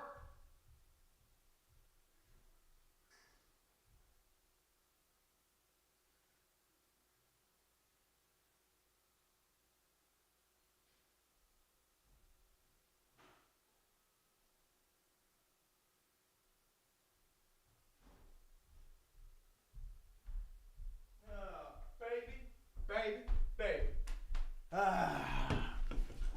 650 people watching the madness, and Chair is going to get the next goal. I'm not talking thrones, but Chair will be getting the next goal, just to let you know. Cameron Garassi, I mean, honestly, like, the White Sox are a fucking mess. Honestly, if I want to do the White Sox video, I want to find the guy who did the rant, and I want him to just go off. That would be the video. Because I think, like, he would do it a lot better than me. Like, I could do it from an outsider's perspective, but you need an insider to really just get the feeling of the White Sox. That's the way you want to do it. And man, Meta, the problem with the Wild, they've always been close, but not close enough. There are rumors now that they're thinking about trading Marco Rossi. But the problem is, once again, it's those Parise and Suter contracts. You're still paying for the dead cap. You had to get rid of a few pieces because you weren't going to be able to afford them, including Connor DeWar, who's playing right now. But Chair had more points than Gretzky. Oh, dude, Chair had 100 assists. He had 100 assists last year. He's McDavid. Golden Knight Stars are about to get warm-ups underway. But once again, I'll be doing an NFL like draft preview per se. And by that I mean do a really bad mock draft. Face off underway, won by the Leafs. Taken by Marner. Once again moving back. Marner once again skating and dangling towards center ice. Tries to backhand it. It's taken by the Bruins in their own zone by McAvoy. Back to Zacha. Zacha moves it back over. Taken by Pasternak. Pasternak still holding. Tries to get it in. It's going to be taken by Geeky. Can't get it, though. Taken back over up front. Moves it into the zone. Over to Nyes. Nyes with speed towards the front side. Gets back to his own puck behind the blue line. Witherspoon giving check. Taken back over by Tavares. Back over to Marner. Marner still holding onto the puck. Takes it back over to Riley at the point. Riley back over to the point to Marner. Marner still holding, flicks it off. It's deflected off Riley. Still tries to hold it, and it's blocked off and shot. DeBrusk is just going to clear it out. Nowhere near the juice for icing. McCabe will grab it with 4:12 left. We missed the 4:20. Smoke him if you got him. Toronto definitely needs it. It's legal up there. Same as Chewables. 5 will definitely be doing more of that. Riley blows a tire, and it's going to be taken back by Geeky. Riley's still blowing it. They still are trying to recover the puck in their own zone. That is definitely something you don't want to do. They're still forechecking out there. McCabe tries to get it out, and it's going to be taken by the Leafs, and they finally get it out of their own zone. Matthews is going to clear it out with 3:40 left in the third. This is almost goal-clearing time for the Leafs. They'll trigger it in their own zone, though. Taken by Liljegren. Liljegren moves it up front to Domi. One-timer. They can't get it on Matthews' stick. Tries to get it over the Coyle. Coyle moves up. Robertson keeps it in. Takes it back to the point over to Liljegren. Liljegren holds. Still waiting. One-timer by Domi. Blocked up in front. And it's going to be taken out of play with 3:25 left. Hold on to your butts, kids. Hold on to your butts. Just want to let you know this video is also, the stream's brought to you by Underdog Fantasy as well. Use the code TREE when you go to Underdog Fantasy. If you put $100 down in deposit, they will match that deposit up to $100. So if you put 50 down, they'll match 50. 75, they'll match 75. 100, they'll match 100. Solid deal, if I'm going to be completely honest here. And I also have a little URL that you can use as well. You don't even have to use the tree. And there's also a link in the description below, just to let you know. But otherwise, we have 3:20 left in the third period. Boston is charging down the ice. Frederick dumps it in. Takes it back in, still holding by Heinen. Heinen keeping it corralled in the boards with Yarncrook and McCabe giving chase. McCabe grabs it out of the zone. McCabe still holding. He'll pass it up towards, Robertson. Robertson still holding. Quick breakaway. Saved by Swayman. Rebound controlled by Boston, but he trips on the tires. McAvoy. Yarncrook's going to try and take it.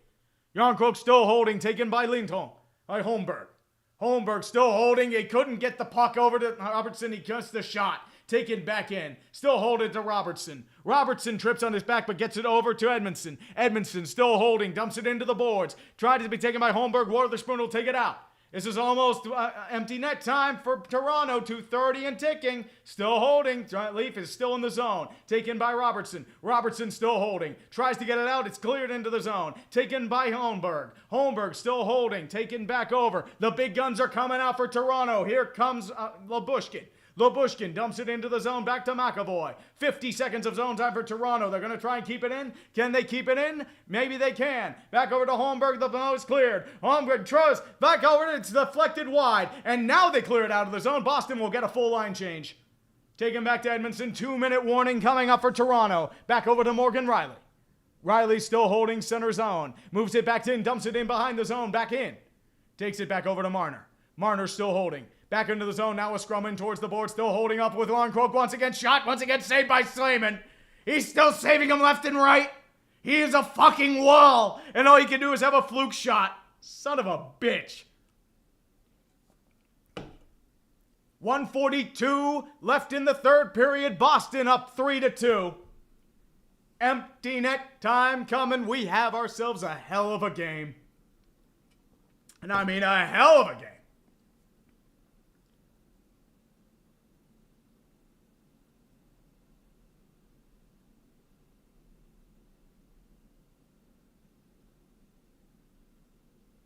Face off in the circle with 1:41 left. Taken back in. Once again holds. Back over to Matthews. Back over to Riley. Takes it back over to Marner. Once again shot blocked off deflected. Lundholm's going to pull and it is icing. Once again icing. He tried to go for the empty net. Couldn't get there. 1:31 left. Yeah, a lot of people are saying that like it was a goal Toronto. No. It's not Lowell Leafs yet. Come on. Lowell Leafs doesn't happen until they lose the series, kids. Don't get ahead of yourselves.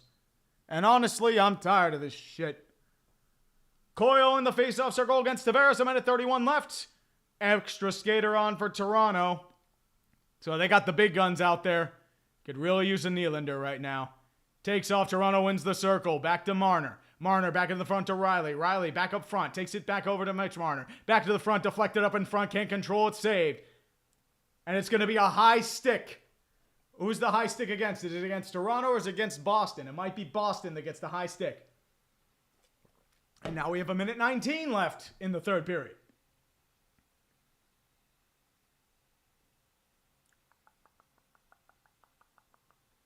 Moe, I see your super chats. I'll get to them after the game. Penguin Cave, like Marner had a big assist. Don't forget that. He had a really good pass to Nyes. Minute 19, Zacha in the faceoff circle against Tavares. Tavares has been really good in the faceoff dot, but he loses this one. It's going to be taken by Lindholm. He's going to hold it in the zone. A minute 15 left.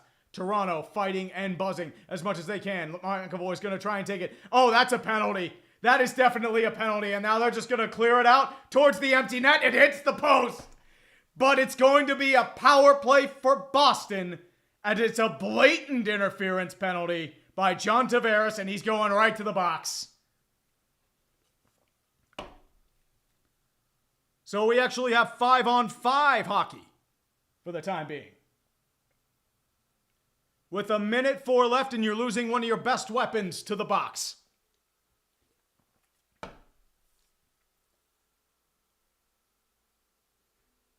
Yeah, I mean, McAvoy, like, they're going to call that every time. So, I mean, they almost had that one too. A couple inches to the right, that's a goal. Or to the left. But it is 3-2 Boston. Minute 4 left. Power play for the remainder of regulation if this stands. We have the madness going on. 700 people somehow watching this shit right now. I appreciate each and every one of you. For the meantime, once again, sponsored by Underdog Fantasy. Use the code TREE up above to save or to get $100 or bet $100 or deposit $100, match $100, and they will match $100. I can't speak today. I mean, me no charble correctly. I swear to God, I'm not drinking. It's definitely one of those things, if I say so myself. Minute 4, timeout by Boston, by the way. I also have a URL above, in case you want to scan it with your phone. I have the link in the description as well there, too. Did want to let you know as well that that Champions Pick'em is now available in Florida, available in 30 states, including California, Texas, and Canada. And as always, remember to gamble responsibly. Just wanted to let you know that in the meantime. I will get that out of the way. I just got to get my stuff up and at them in the meantime. Face-off underway. Here we go. And then the circle back over to McAvoy. And now they're just going to hold it in the zone. There's a minute left. They're just going to be super aggressive now. Back to Pasternak. Pasternak back to Coyle. Coyle's going to try and hold it. The Leafs are going to intercept it. Now they have 50 seconds left. Matthews is going to take it back in now. Still trying to hold it. Now it's picked off by Marchand. Marchand still holding. He blows a tire. Empty net. And he hits the post again. 40 seconds left now. Still holding. Pasternak holds off the post again. And now Marchand finally puts it in and scores. They love hitting the right side of the goalpost. And the empty net goal is in by Brad Marchand, his second of the game. And that should do it. The Boston Bruins pull off a very, very gutsy victory.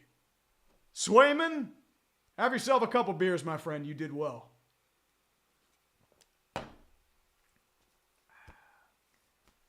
And that is game. Austin Matthews couldn't corral it. Marchand with the very sly interception. He cleared it, hit the post. Actually hit the side of the net. And then Pasta hit it. And Jim Montgomery's just fucking like, please, score a fucking goal. Score a fucking goal, please. And then Marchand pulls it in and he buries him. And honestly, I mean, Boston needed to win one here. They accomplished their goal. Fourth game, they're just going to try and push it as hard as they can.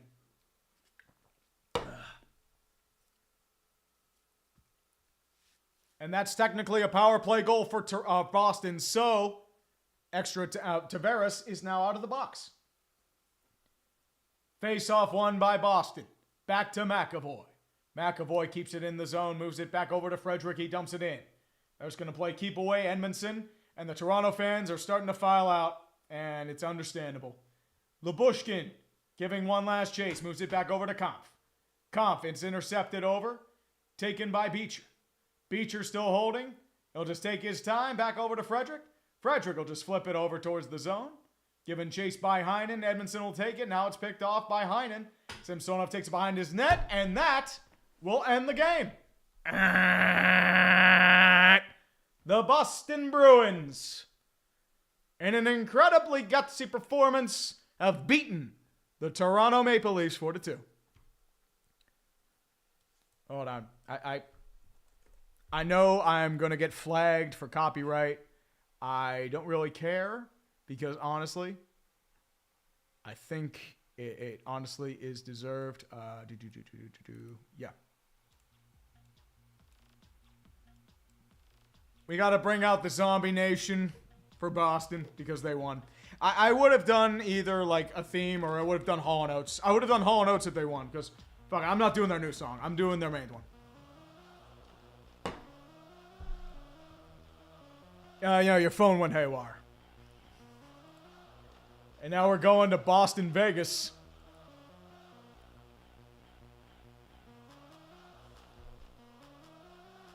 Wait, the fans chanted Swayman? Why do they chant Swayman? Come on, you can't do that. I did want to let you know as well.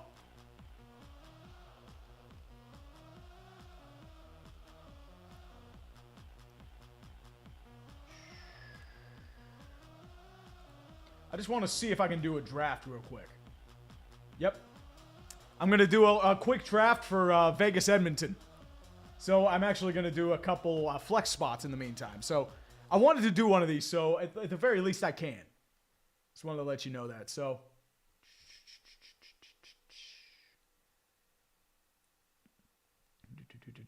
I'm waiting on one more person here.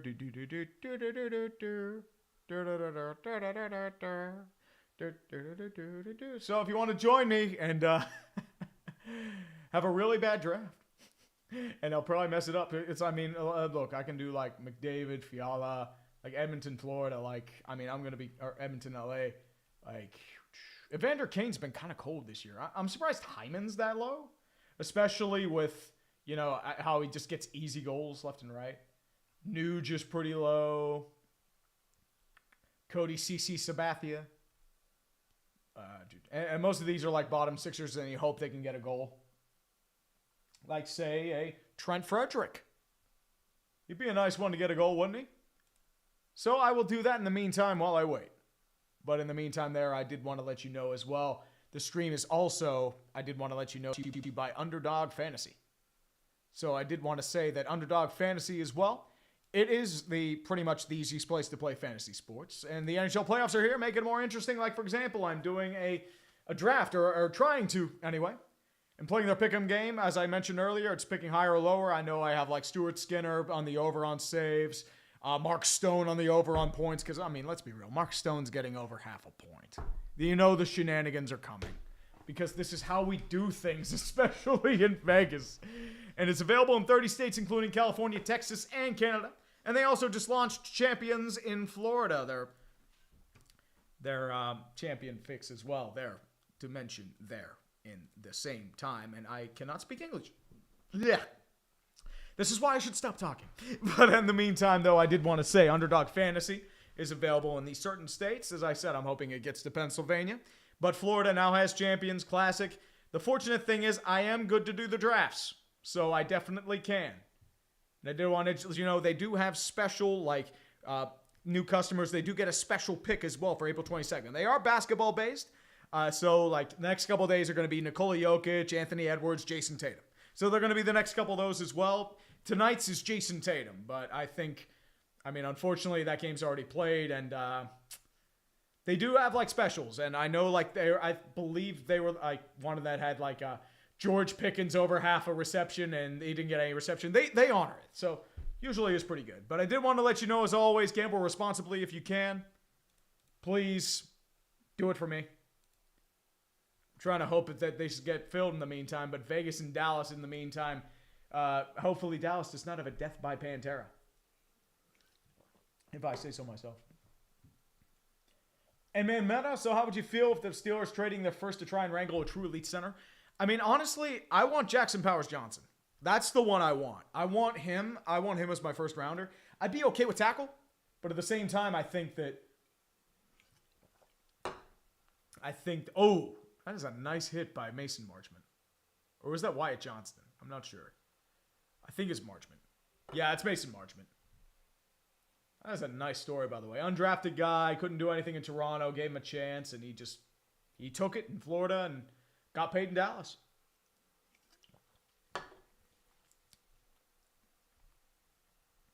Oh, Patrick Pelletier, no, thank you guys for watching. It was fun. I love doing this. I'm going to be honest here. Like, I was nervous about it, but at the same time, like, I'm going to do this again next round. I'll do this again next round, conference finals, maybe a game or two for the cup. So, honestly, I'm cool with doing this. I enjoy it. So, I'm just waiting to see if I can get the draft going here in the meantime, but I'm waiting on one more person if the time is right. But that situation will come and go as we please. But I did want to mention as well, I wanted to do a mock draft. So, like, we can pretend that things are hunky-dory over here, at least the first round.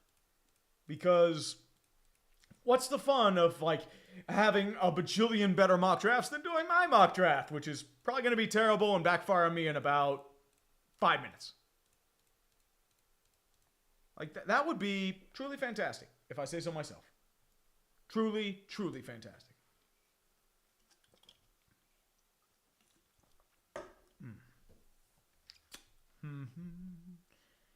Yeah, I'm still waiting on one more there, but in the meantime, I did want to say, well, how is Toronto reacting?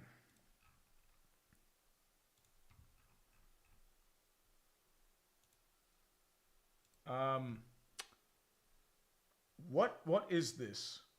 This feels so unclean.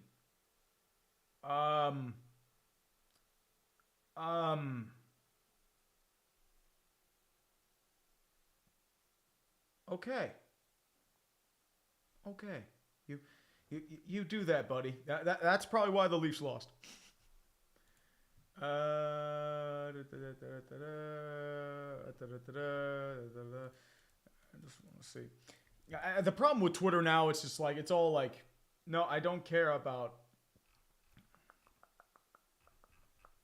Let me just go to the following, because sometimes the hockey stuff will go on there.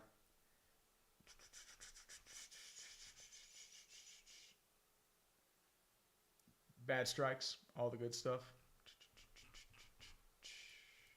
The fun stuff. I heard radio and Deep Blue Sports, blah, blah, blah, blah, blah. Am I waiting on one person? Yeah, I'm waiting on one person. So in the meantime, you know what? Let's do a mock draft. Let's have fun. Let's do a crazy mock draft. We'll do all the fun shit, the bells and whistles. We'll do every team. Fuck it. Every team. Let's just do it. First round pick.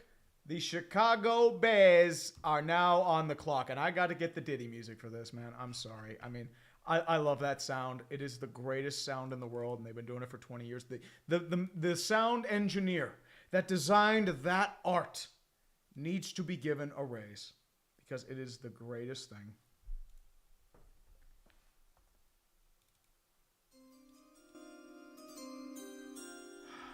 Dude, it's beautiful. It is beautiful. I'm gonna just flip it again because because I can. The Chicago Bears are now on the clock, and they are obviously taking Michael Penix. No, they're taking Caleb Williams. And I'll do that again because I can. Because I absolutely can. Did want to let you know, Moe, I got to your super chats as well, buddy. For two Canadian, why are we expecting anything else from the Leafs? Because, I mean, sometimes we have hope. High-end talent, baby. The high-end talent. That's why. Man, Moe Van Riemsdyk is on the right side of history. Oh, jeez. Bears trade the number one pick for Kiss and Titties. And expected nothing less. Series as Boston as always. You never know, man. There's still time. James Lindsley watched Toronto light the CN Tower in Panthers colors for the next round. Jesus. Oh. I mean, dude, it's not Montreal. It's not a Canadian. I mean, if the Oilers make the cup, they might light them in Oilers colors, which would be pretty bad. Or Canucks colors. But I know they do it for Canada, but it's like, dude, come on. It's one of your most hated rivals. Bears are taking Rattler. They're taking him day 3. They need competition. I mean, it's Tyson Bagent season, boys. And Moe for 5 Canadian. Boston's going to win this series in 7. Go on to the finals and get shit on by whomever emerges from the West. I mean, as I said, I honestly think it's Carolina. That's just me. Oh, Sexy Jerry, you're going to be at the draft, dude. Congratulations, brother. Dude, that is going to be an amazing time. Washington, now on the clock. there's a lot of smoke about Jaden Daniels going to instead of May. So, we are quarterback right now. Jaden Daniels and Drake May, both on the board. J.J. McCarthy taking a board. So, tell you what, I'll leave it up to you guys. Who goes number 2?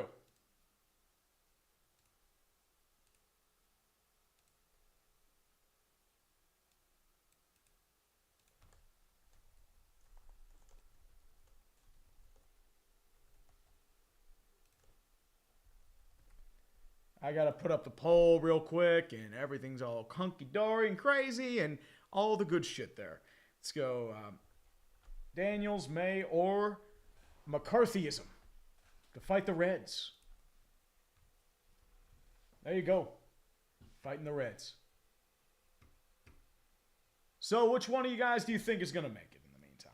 I will say that. I will absolutely say that.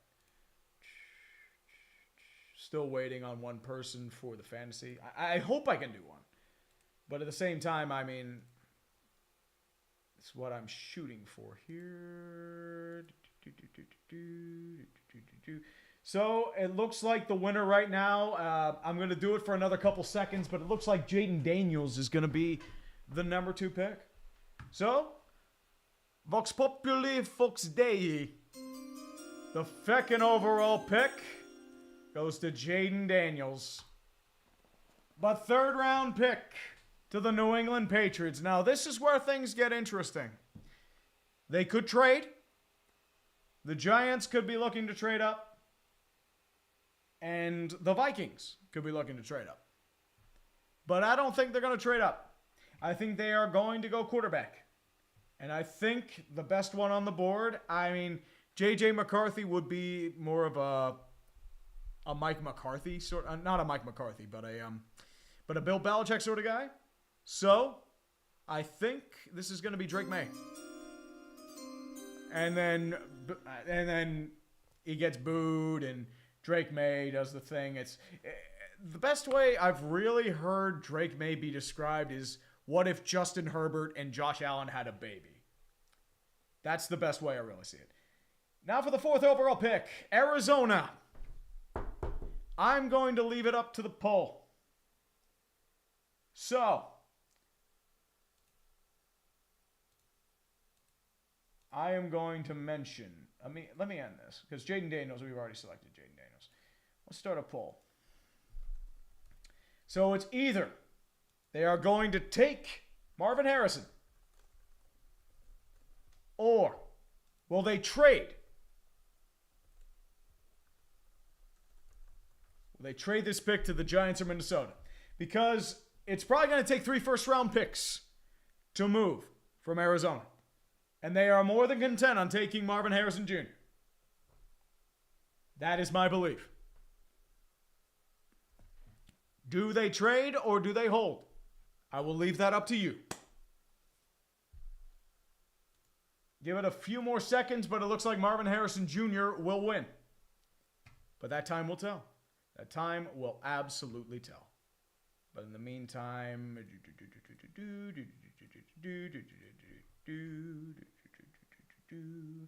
yeah, they need a playmaker once again. But Arizona has a lot of issues right now. So that's my real concern, especially with something like, say, the Cardinals. So, yep, I think the people have spoken. The pick is in for the Arizona Cardinals. They did not get the haul they desired. 4th overall selection, Maserati Marvin Harrison Jr., a playmaker for the cock-teasing Kyler Murray. Charger time. They could actually go a lot of different directions here. Malik Neighbors, Rome Odunze, Brock Bowers. Those are going to be your 3 guys right now. Joe Alt, I think they should be okay on because they have Rashawn Slater. But, question is, Herbert needs a wideout. Herbert needs a tight end. I'm trying to think. So what's a return for Marner going to look like? Probably prospects. Probably a mid-tier guy to eat the salary and a couple futures. That's probably my best bet. Mac Alfonso, good night, brother. Thank you for joining me. So, do the Chargers trade? I am going to... let me stop this real quick. I wish there were an easier way to do polls and just randomly put them in. So...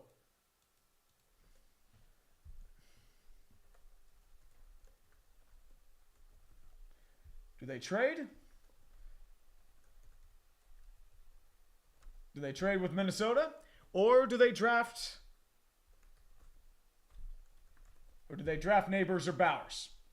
Because those are going to be the options for the Chargers. They need help for Herbert.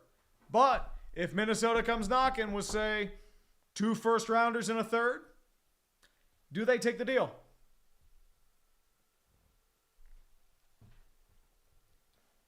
Say they get Minnesota's, their 11, they get their 23, and maybe a third rounder in 2025? Do you think that does it? S Siri and 1-32 and rookie memorabilia gave me 20. I mean, honestly, like this, the mock draft, I'm just doing this for shits and giggles. Roman loves his tight ends. I mean, dude, everyone loves their tight ends. Everyone loves their tight ends, baby. That's all it is, man. Chicks dig the booty. Men dig the booty. Nothing wrong with a nice tight. And I'm getting a little ahead of myself. I'm sorry. So, looks like they're saying to trade with Minnesota. So, I am thinking. So, let's go to the trade board. We'll go to the trade board. We are going to trade with the Minnesota Vikings. So, we will give you your 5. We will trade your 11, your 23, and 38% chance to be accepted. I mean, you don't know. What if I move a second? Like, say, 69. I move that as well. Let's offer that. Oh, wait. I can't do... force the trade. I can't do trades. Fuck it. Not with my time. You know what? There. I'll just flex it there. Okay, fuck. This is what happens when I'm cheap. But that's just how life goes. We'll pretend they traded with Minnesota. So, you know what? I'm just going to say they pick Malik Neighbors. They need a wide receiver. The New York Giants, Rome Odunze or J.J. McCarthy. There's a lot of smoke about J.J. McCarthy, but they are apparently good with Daniel Jones. But the moons would be hilarious. They do need a big-time wide receiver. So, I mean, technically, the Vikings would be trading up. They'd be getting McCarthy.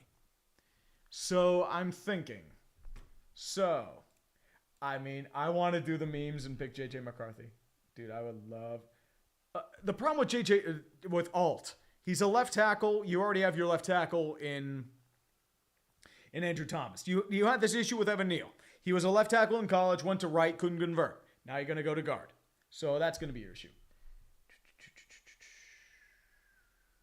So, let's do a poll. Who's the Giants pick?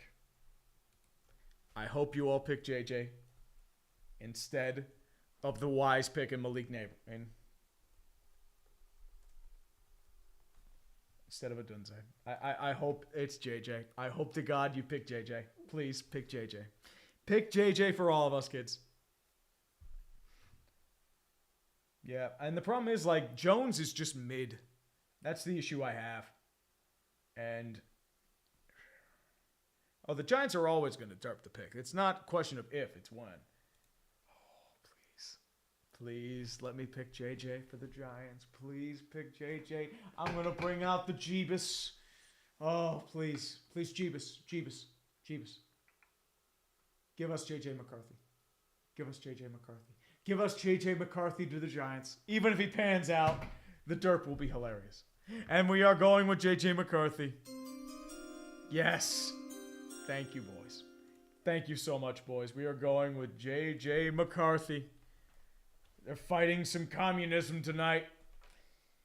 Now, Tennessee, I think this is Joe Alt territory. You could go Roma Dunze, but once again, you did bring in Calvin Ridley. You do have DeAndre Hopkins. You do have Traylon Burks, even though he hasn't panned out. I think they go Joe Alt because they desperately need a tackle. And I think this is where he goes. So I'm just going to be a dumbass and pick him, Joe Alt. The Atlanta Falcons. I mean, I think we mocked him Jerjon Newton in the dumpster fire, but I did read a comment saying that they do have Grady Jarrett. And I didn't realize they had Grady Jarrett, but I don't realize they do need edge. So I feel like the pick here would be Laiatu Latu. Or they could trade down. But I think it would be, Odunze they don't need. Bowers they don't need. Cooper DeJean, Quinion Mitchell maybe. But I feel like your pick here will probably be Laiatu Latu. Unless I think there's another option.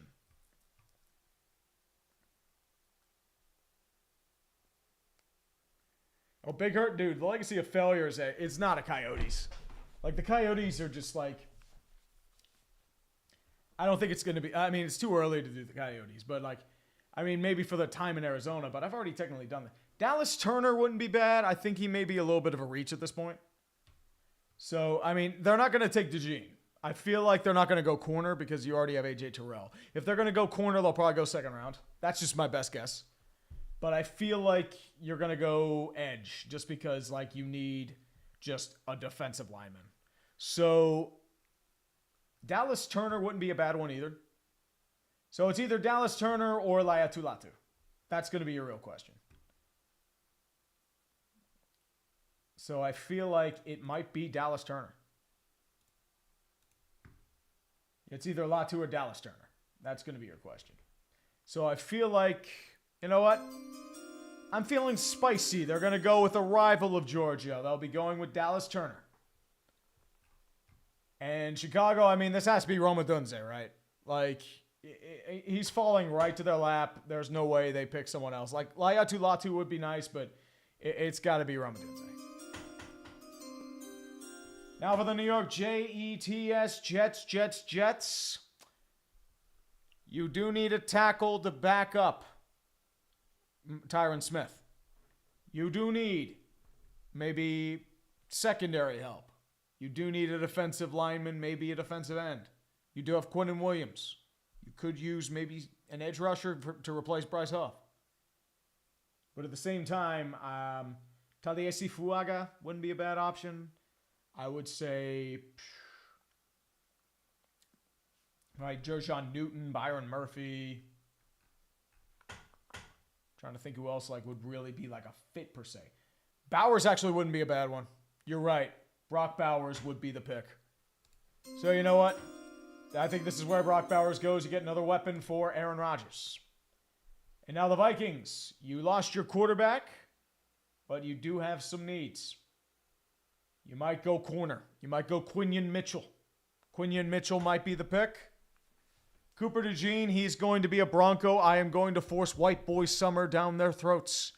And Denver, and Brandon loves him, is Zach Wilson.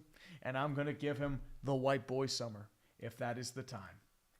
But I will say, Fuaga, Jets need O-line. But, I mean, honestly, like, the thing is, they don't need Bowers. But at the same time, like, with that weapon, I mean, tight end, like, you can do magic. So that's going to be the thing.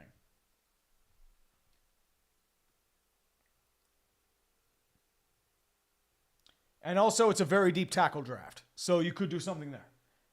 I mean, yeah, you're right. I mean, it would probably be... Yeah, I'm thinking it would probably be Quinion Mitchell. Because if they don't get a quarterback, they'll probably wait till the second round to get somebody like Nix or Penix. Or they could wait till their second pick. So, yes, this will be Quinion Mitchell.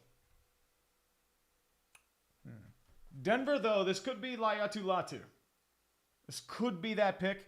I want to go Cooper DeJean, though. I want to go Cooper DeJean so bad. Oh, please. Please let me go Cooper DeJean. I swear to God, let me go Cooper DeJean. Yeah, Jets will go O-line second round. I think that's going to be the thing. Cal Cusick did a random live mock draft. Oh, I already did that one. Mark Hudak. On another note, I was in the Delta Center for the Utah hockey team welcome party. Barn was jam-packed and got super loud. Can't wait for next season, dude. I hear that was a rockin' time. I was seeing little bits and pieces online. I was hearing some things on Twitter. I heard it was a good time. I mean, I hope you treat them well. I mean, Arizona, they got a bad shake because of really shitty ownership and a bad arena situation. So as long as you're competent and you don't fuck up the team, I think you'll be okay. Bo Nix. Oh, dude. Do you really think Bo Nix? I thought it'd be Laiatu Latu, but I mean, Bo Nix. I mean, I was going to mock Bo Nix to the Vikings at 23, but I mean, that's a tough ask. I mean, oof. Bo Nix. Oh, baby. Oh, dude. This is Pro Football Focus, the PFF site. So this is their mock draft simulator. Yeah, you know what? I'm not going to go Knicks here. I'm not going to torment Brandon. So I am going to go Laiatu Latu because I am lame and I'm super lame. Raiders. I don't think they're going to go quarterback here. I think they go second round. I feel like you already have edge tackle. You probably might be going probably tackle here. Probably going Taliesin Fuaga, Troy Fautanu, Olaf Ashanu. Probably something along those lines, I feel like. I'm trying to think, would Byron Murphy be it? I'm not sure. Would Jerjan be it? Yeah, they're not drafting a big boy because they already have one. Yeah, they're not drafting D-line yet. It would probably be who plays right tackle. It might be Taliesin Fuaga. I think that might be your pick.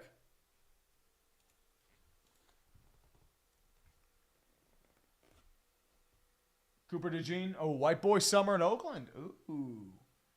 Oh, dude. Honestly, that is more of a that's more of a Gruden thing. Like if they overreach. Arnold wouldn't be. Terry and Arnold wouldn't be a bad one.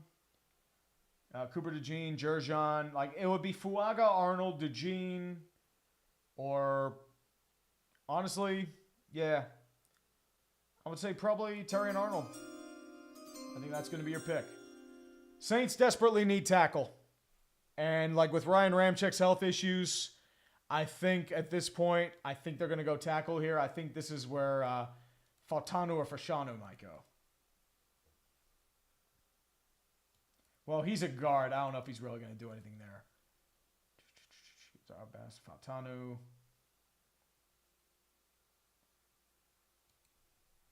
This might be Taliesin Fuaga. It might be Fuaga or Fashanu. That's probably your best bet.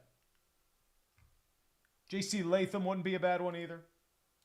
I think this is going to be Taliesin Fuaga. Indianapolis Colts. White Boy Summer. Cooper DeJean. And now for the Seahawks. I think this is where Troy Fautanu goes. I think they try to convert him to guard. Because Fautanu apparently is either going to be a guard or a center. So I think this is where they go. They convert him to guard. So Troy Fautanu is your pick. Jacksonville. This is going to be Jared Verse. This might be Chop Robinson. This might be...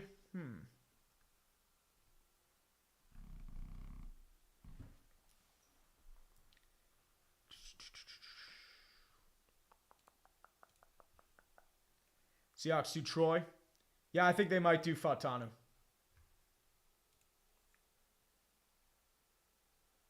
So I think like with Jacksonville, I mean, you ran out of guards. J.C. Latham's more of a tackle. Fashanu's more of a tackle. Mims is more of a tackle. Jared Verse might be your pick here. I might be you're not going defensive tackle here. Wide receiver, you should be okay. There's not a really good corner here. So, honestly, I think I'm going to go Jared Verse. I think they're going to pick Jared Verse. Yep. It's going to be Jared Verse. And agreeing with me. Ooh, Bengals. They're probably going tackle here. They are probably going Olaf Ashanu. Because just the sheer talent. They'll probably keep him at right tackle for the time being. So you know what? Olaf Ashanu to the Bengals. Or you could go Byron Murphy.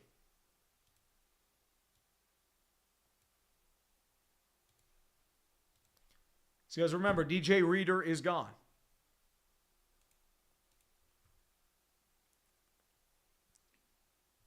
Wait, oh, are they trading Trey? They might trade Trey Hendrickson. It depends what. It would probably be Jerjon Newton or Byron Murphy. So it'd probably be Byron Murphy. You're right. So it would be Trey Hendrickson. The Rams. Would this be Jerjon Newton? Because they do need a replacement for Aaron Donald.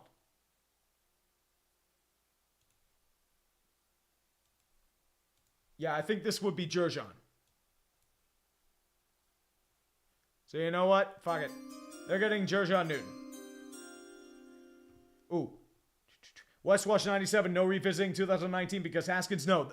We're getting a 2019 revisiting. I'm going to finish working on that when I get done. I will have the video out tomorrow. So we'll be good there.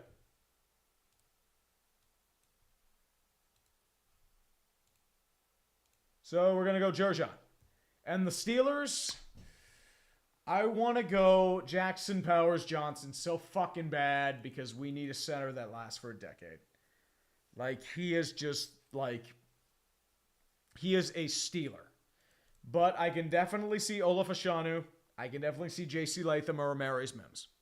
I can see either of those guys. I think it's a little too early for Mitchell or Thomas. I think they usually go second round for a wide receiver. I want to go Jackson Powers Johnson so fucking bad. But the question is, they don't have a center. You have Ashanu still there. Latham could be okay.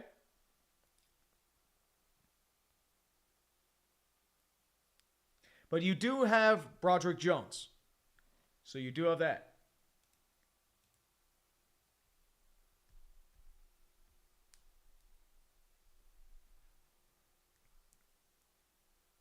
Yeah, this is going to be an interesting pick because, like, you can go offensive line here. You can even trade down a bit if you want. But I think, honestly, ooh. Do you gamble on Zach Frazier being there in the second round and trade up?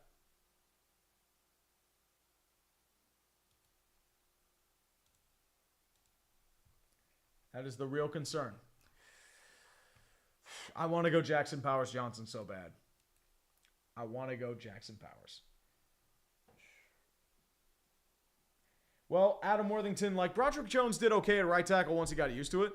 The real question is, like, Dan Moore Jr.'s got to go at left tackle. So either you have to go a day 2 pick for somebody like at tackle after wide receiver, so probably third round you're looking at. But, I mean, I'm going to be quite frank. You're right. I think they are going to go tackle here. And I think this is where J.C. Latham goes.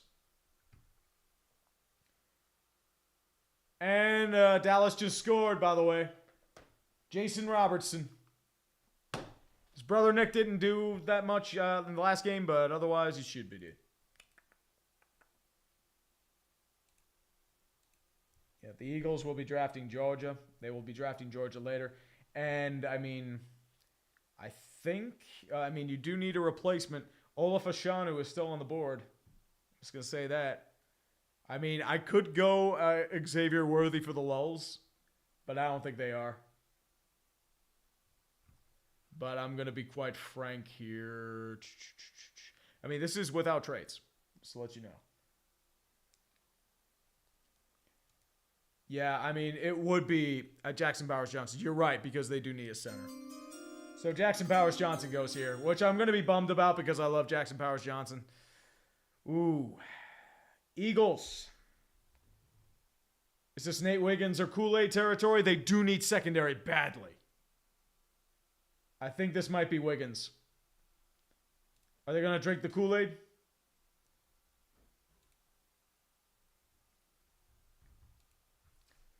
I mean, oof.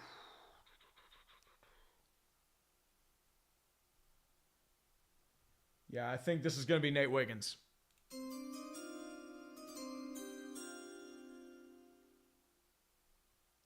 Yeah, I think this is Wiggins. It's not Georgia. So, Minnesota. I think they go quarterback here. I think they pick Bo Nix. Because they need a quarterback, they need a project, and you have the 5-year option. So I believe this is Bo Nix territory right now, because they didn't pick one at 11. They reach a little bit, but it is Bo Nix. Dallas, they are best player available. He loves his talent. This is Olaf Ashonu. His drop falls. And Green Bay, I mean, this is easy. This is Amarius Mims. Because, once again, they desperately need a tackle. And this is a run on tackles. Amarius Mims. I want to pick TJ Tampa here. I won't. This might be where Tampa Bay drinks the Kool-Aid. Or I would love TJ Tampa. Because TJ Tampa would be the ultimate meme pick for Tampa Bay. And Vegas just scored back again, Jonathan Marshall. So there goes the Magic in Dallas. Such is life. Ooh, they could go Zach Frazier here. Frazier wouldn't be back because you do need a replacement for Ryan Jensen.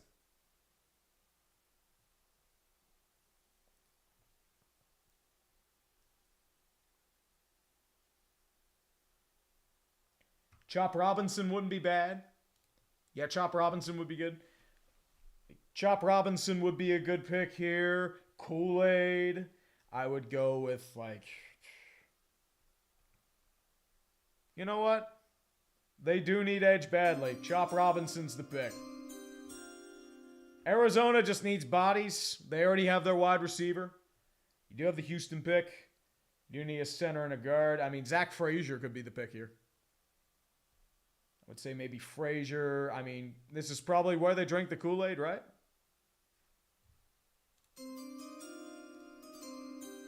Yeah.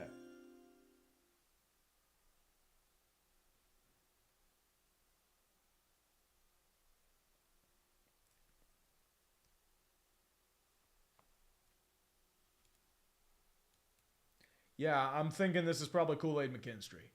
And then Buffalo, like, honestly, you're jumping at the bit for Adonai Mitchell or Brian Thomas. Like, I think Brian Thomas is your pick.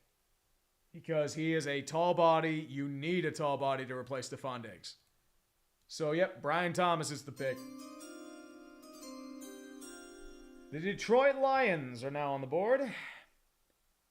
Need a guard. Graham Barton can convert to guard. But he's not a center, though. He's not going to be a guard. Seinstrom, maybe for the Michigan product. This is probably a trade down spot, if I'm going to be completely honest here. Tyler Nubin, maybe. I feel like you could be that. McConkey, nah. I mean, you already just extended Amon-Ra and Pinay Sewell.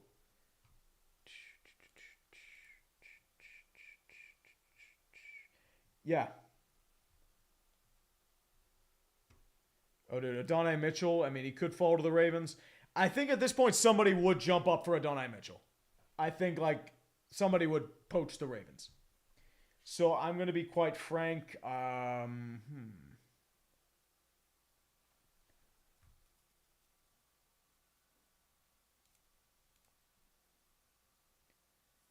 Darius Robinson. Darius Robinson wouldn't be a bad one. I mean, they do need a defensive end.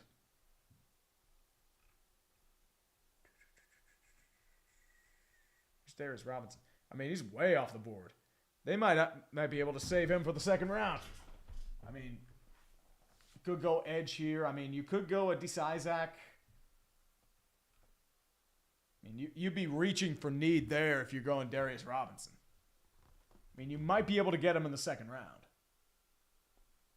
That's my real concern if you're doing that. Actually, let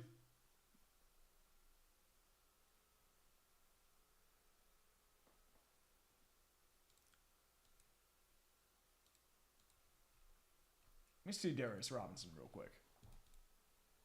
FL type defensive lineman, DT. So, I mean, they do have DJ Reader. Remember that. So,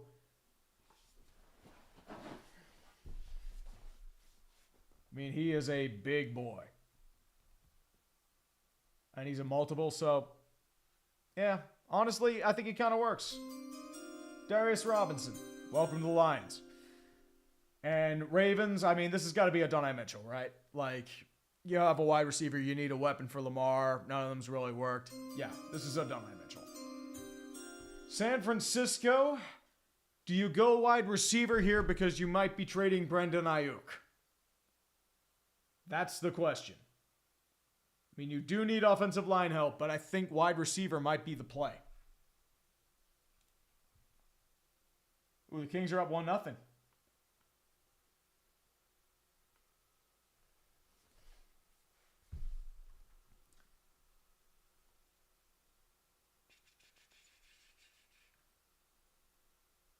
Tyler Nubin. Yeah, Nubin wouldn't be a bad pick. They do need a safety. Especially with Talanoa Fuanga's injury. But I wouldn't be shocked if they do go wide receiver if they do trade Brendan Ayuk. And the Chiefs, you're going wide receiver. Like, you are going Keon Coleman. Probably Keon Coleman, right? Explosive burst top speed. But I'm trying to think but it might be a lack of separation, but you do have guys that can separate. So it probably would be Keon Coleman. McConkey's more of a slot guy. I feel like it's not really a Chiefs kind of guy. Troy Franklin might not be. Adonai Mitchell would be the pick if he were still there. I mean, I feel like they need an alpha, not like a true number one.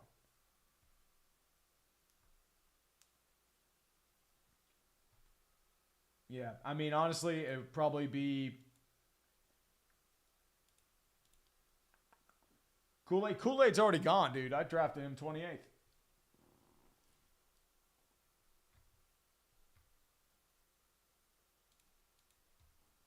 Yeah, Troy Franklin will probably hold. So, yeah, you're right. It probably is Ladd McConkey. And that will end the first round and my terrible, terrible excuse of a grade. This is a bad draft. And screenshot it, kids. Screenshot it. This is the worst draft in the history of drafts. There will be no drafts like mine. There's so many drafts, bad drafts. I think I'm gonna call it a night here, boys. Let me do a few more of those in the meantime. Justin Silverman, as a Lightning fan, what the hell is with their inability to win overtime? 6 straight losses. It's killing me, Tree. Yeah, I mean, Worthy could be it, but once again, it's very true. Very true. But a Lightning fan, but I mean, as I said, like, Florida's just a good team. They're just better than Tampa, at least to me, Justin. So it's not a problem with Tampa. It's just the way they're built. Nothing crazy there, man. And Connor Cahill for 10 Canadian. Thanks, Tree, for the following people, lol. Rutherford, Alvin, Tocchet, Cole, Bluger, Freeman, DeSmith, and Lafferty. Basically, a third of the Canucks staff came from your neck of the woods. I mean, as I said, I'm surprised that the Canucks are this good. I thought they were still going to struggle this year, especially with how shitty last year was, but you never know. You never know. You never know. But, oh, dude, Evan Osborne, that save was fucking incredible, man. Back behind the, like, his back? Dude, that's crazy. How the hell do you do that? That's fucking incredible. But I did want to say one more thing before we go.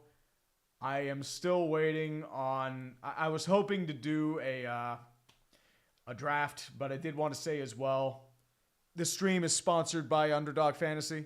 I did want to let you know as well that, I mean, they are pretty much the easiest spot to go for fantasy sports in the meantime. I mean, as I mentioned with my pick'em as well, like, for example, like I had mentioned earlier pick'em as well, but let's suppose I wanted to do the NHL games in, say, tomorrow, for example. If I wanted to roll like along those lines, let's say Florida, Tampa tomorrow. Bob over 25.5 saves. Yeah, I'd say that's a higher. I would say Nikita Kucherov power play points. Yeah, I'd say that's pretty easy. Brandon Hagel, 5 points. Ooh, that's tempting. I don't think he's going to get that. And then you have a couple others as well. Tarasenko, Brendan Montour. I don't know if Tarasenko's going to get points this time. Montour 2.5 shots. Forsling 1.5. Ooh. So let's suppose I add Carolina, New York. So you can have multiple games, multiple parlays as well. I'm going to go Gensel with over 5 assists too. So for example, if I put like $2 down, I could potentially get 43.60, or I can do a flex and potentially get like $5 if like 4 or 5 are correct. So once again, it's just like, it's very simple, easy to use, very low risk if you want. I mean, once again, gamble responsibly if that's your case as well. I did want to let you know as well, Underdog Fantasy Champions League is now available in Florida, to let you know. So you're good to go there as well. Pennsylvania, I hope they add there too. In Pennsylvania, though, you can do fantasy drafts, just to let you know. And as always, once again, use the code TREE. I will put the link above as well. You can use that. If you put over up to $100 down, they will match your deposit. And they also have some quality deals as well, special deals in the meantime too. I also have a little URL above, link below. Otherwise, guys, it was a pleasure to have you on board with me as well. Honestly, this was a hell of a lot of fun. It was very intimate, very quiet. I enjoyed every second of it, man. It's a hell of a game too between Boston and Toronto. But otherwise, guys, have a great night. We'll see y'all around. Peace out. And I love y'all. I will see you tomorrow for the draft. Remember, dumpster fire, 8 o'clock, probably around 8 o'clock. There's going to be a lot of salt, and I'm hoping a lot of salt from a certain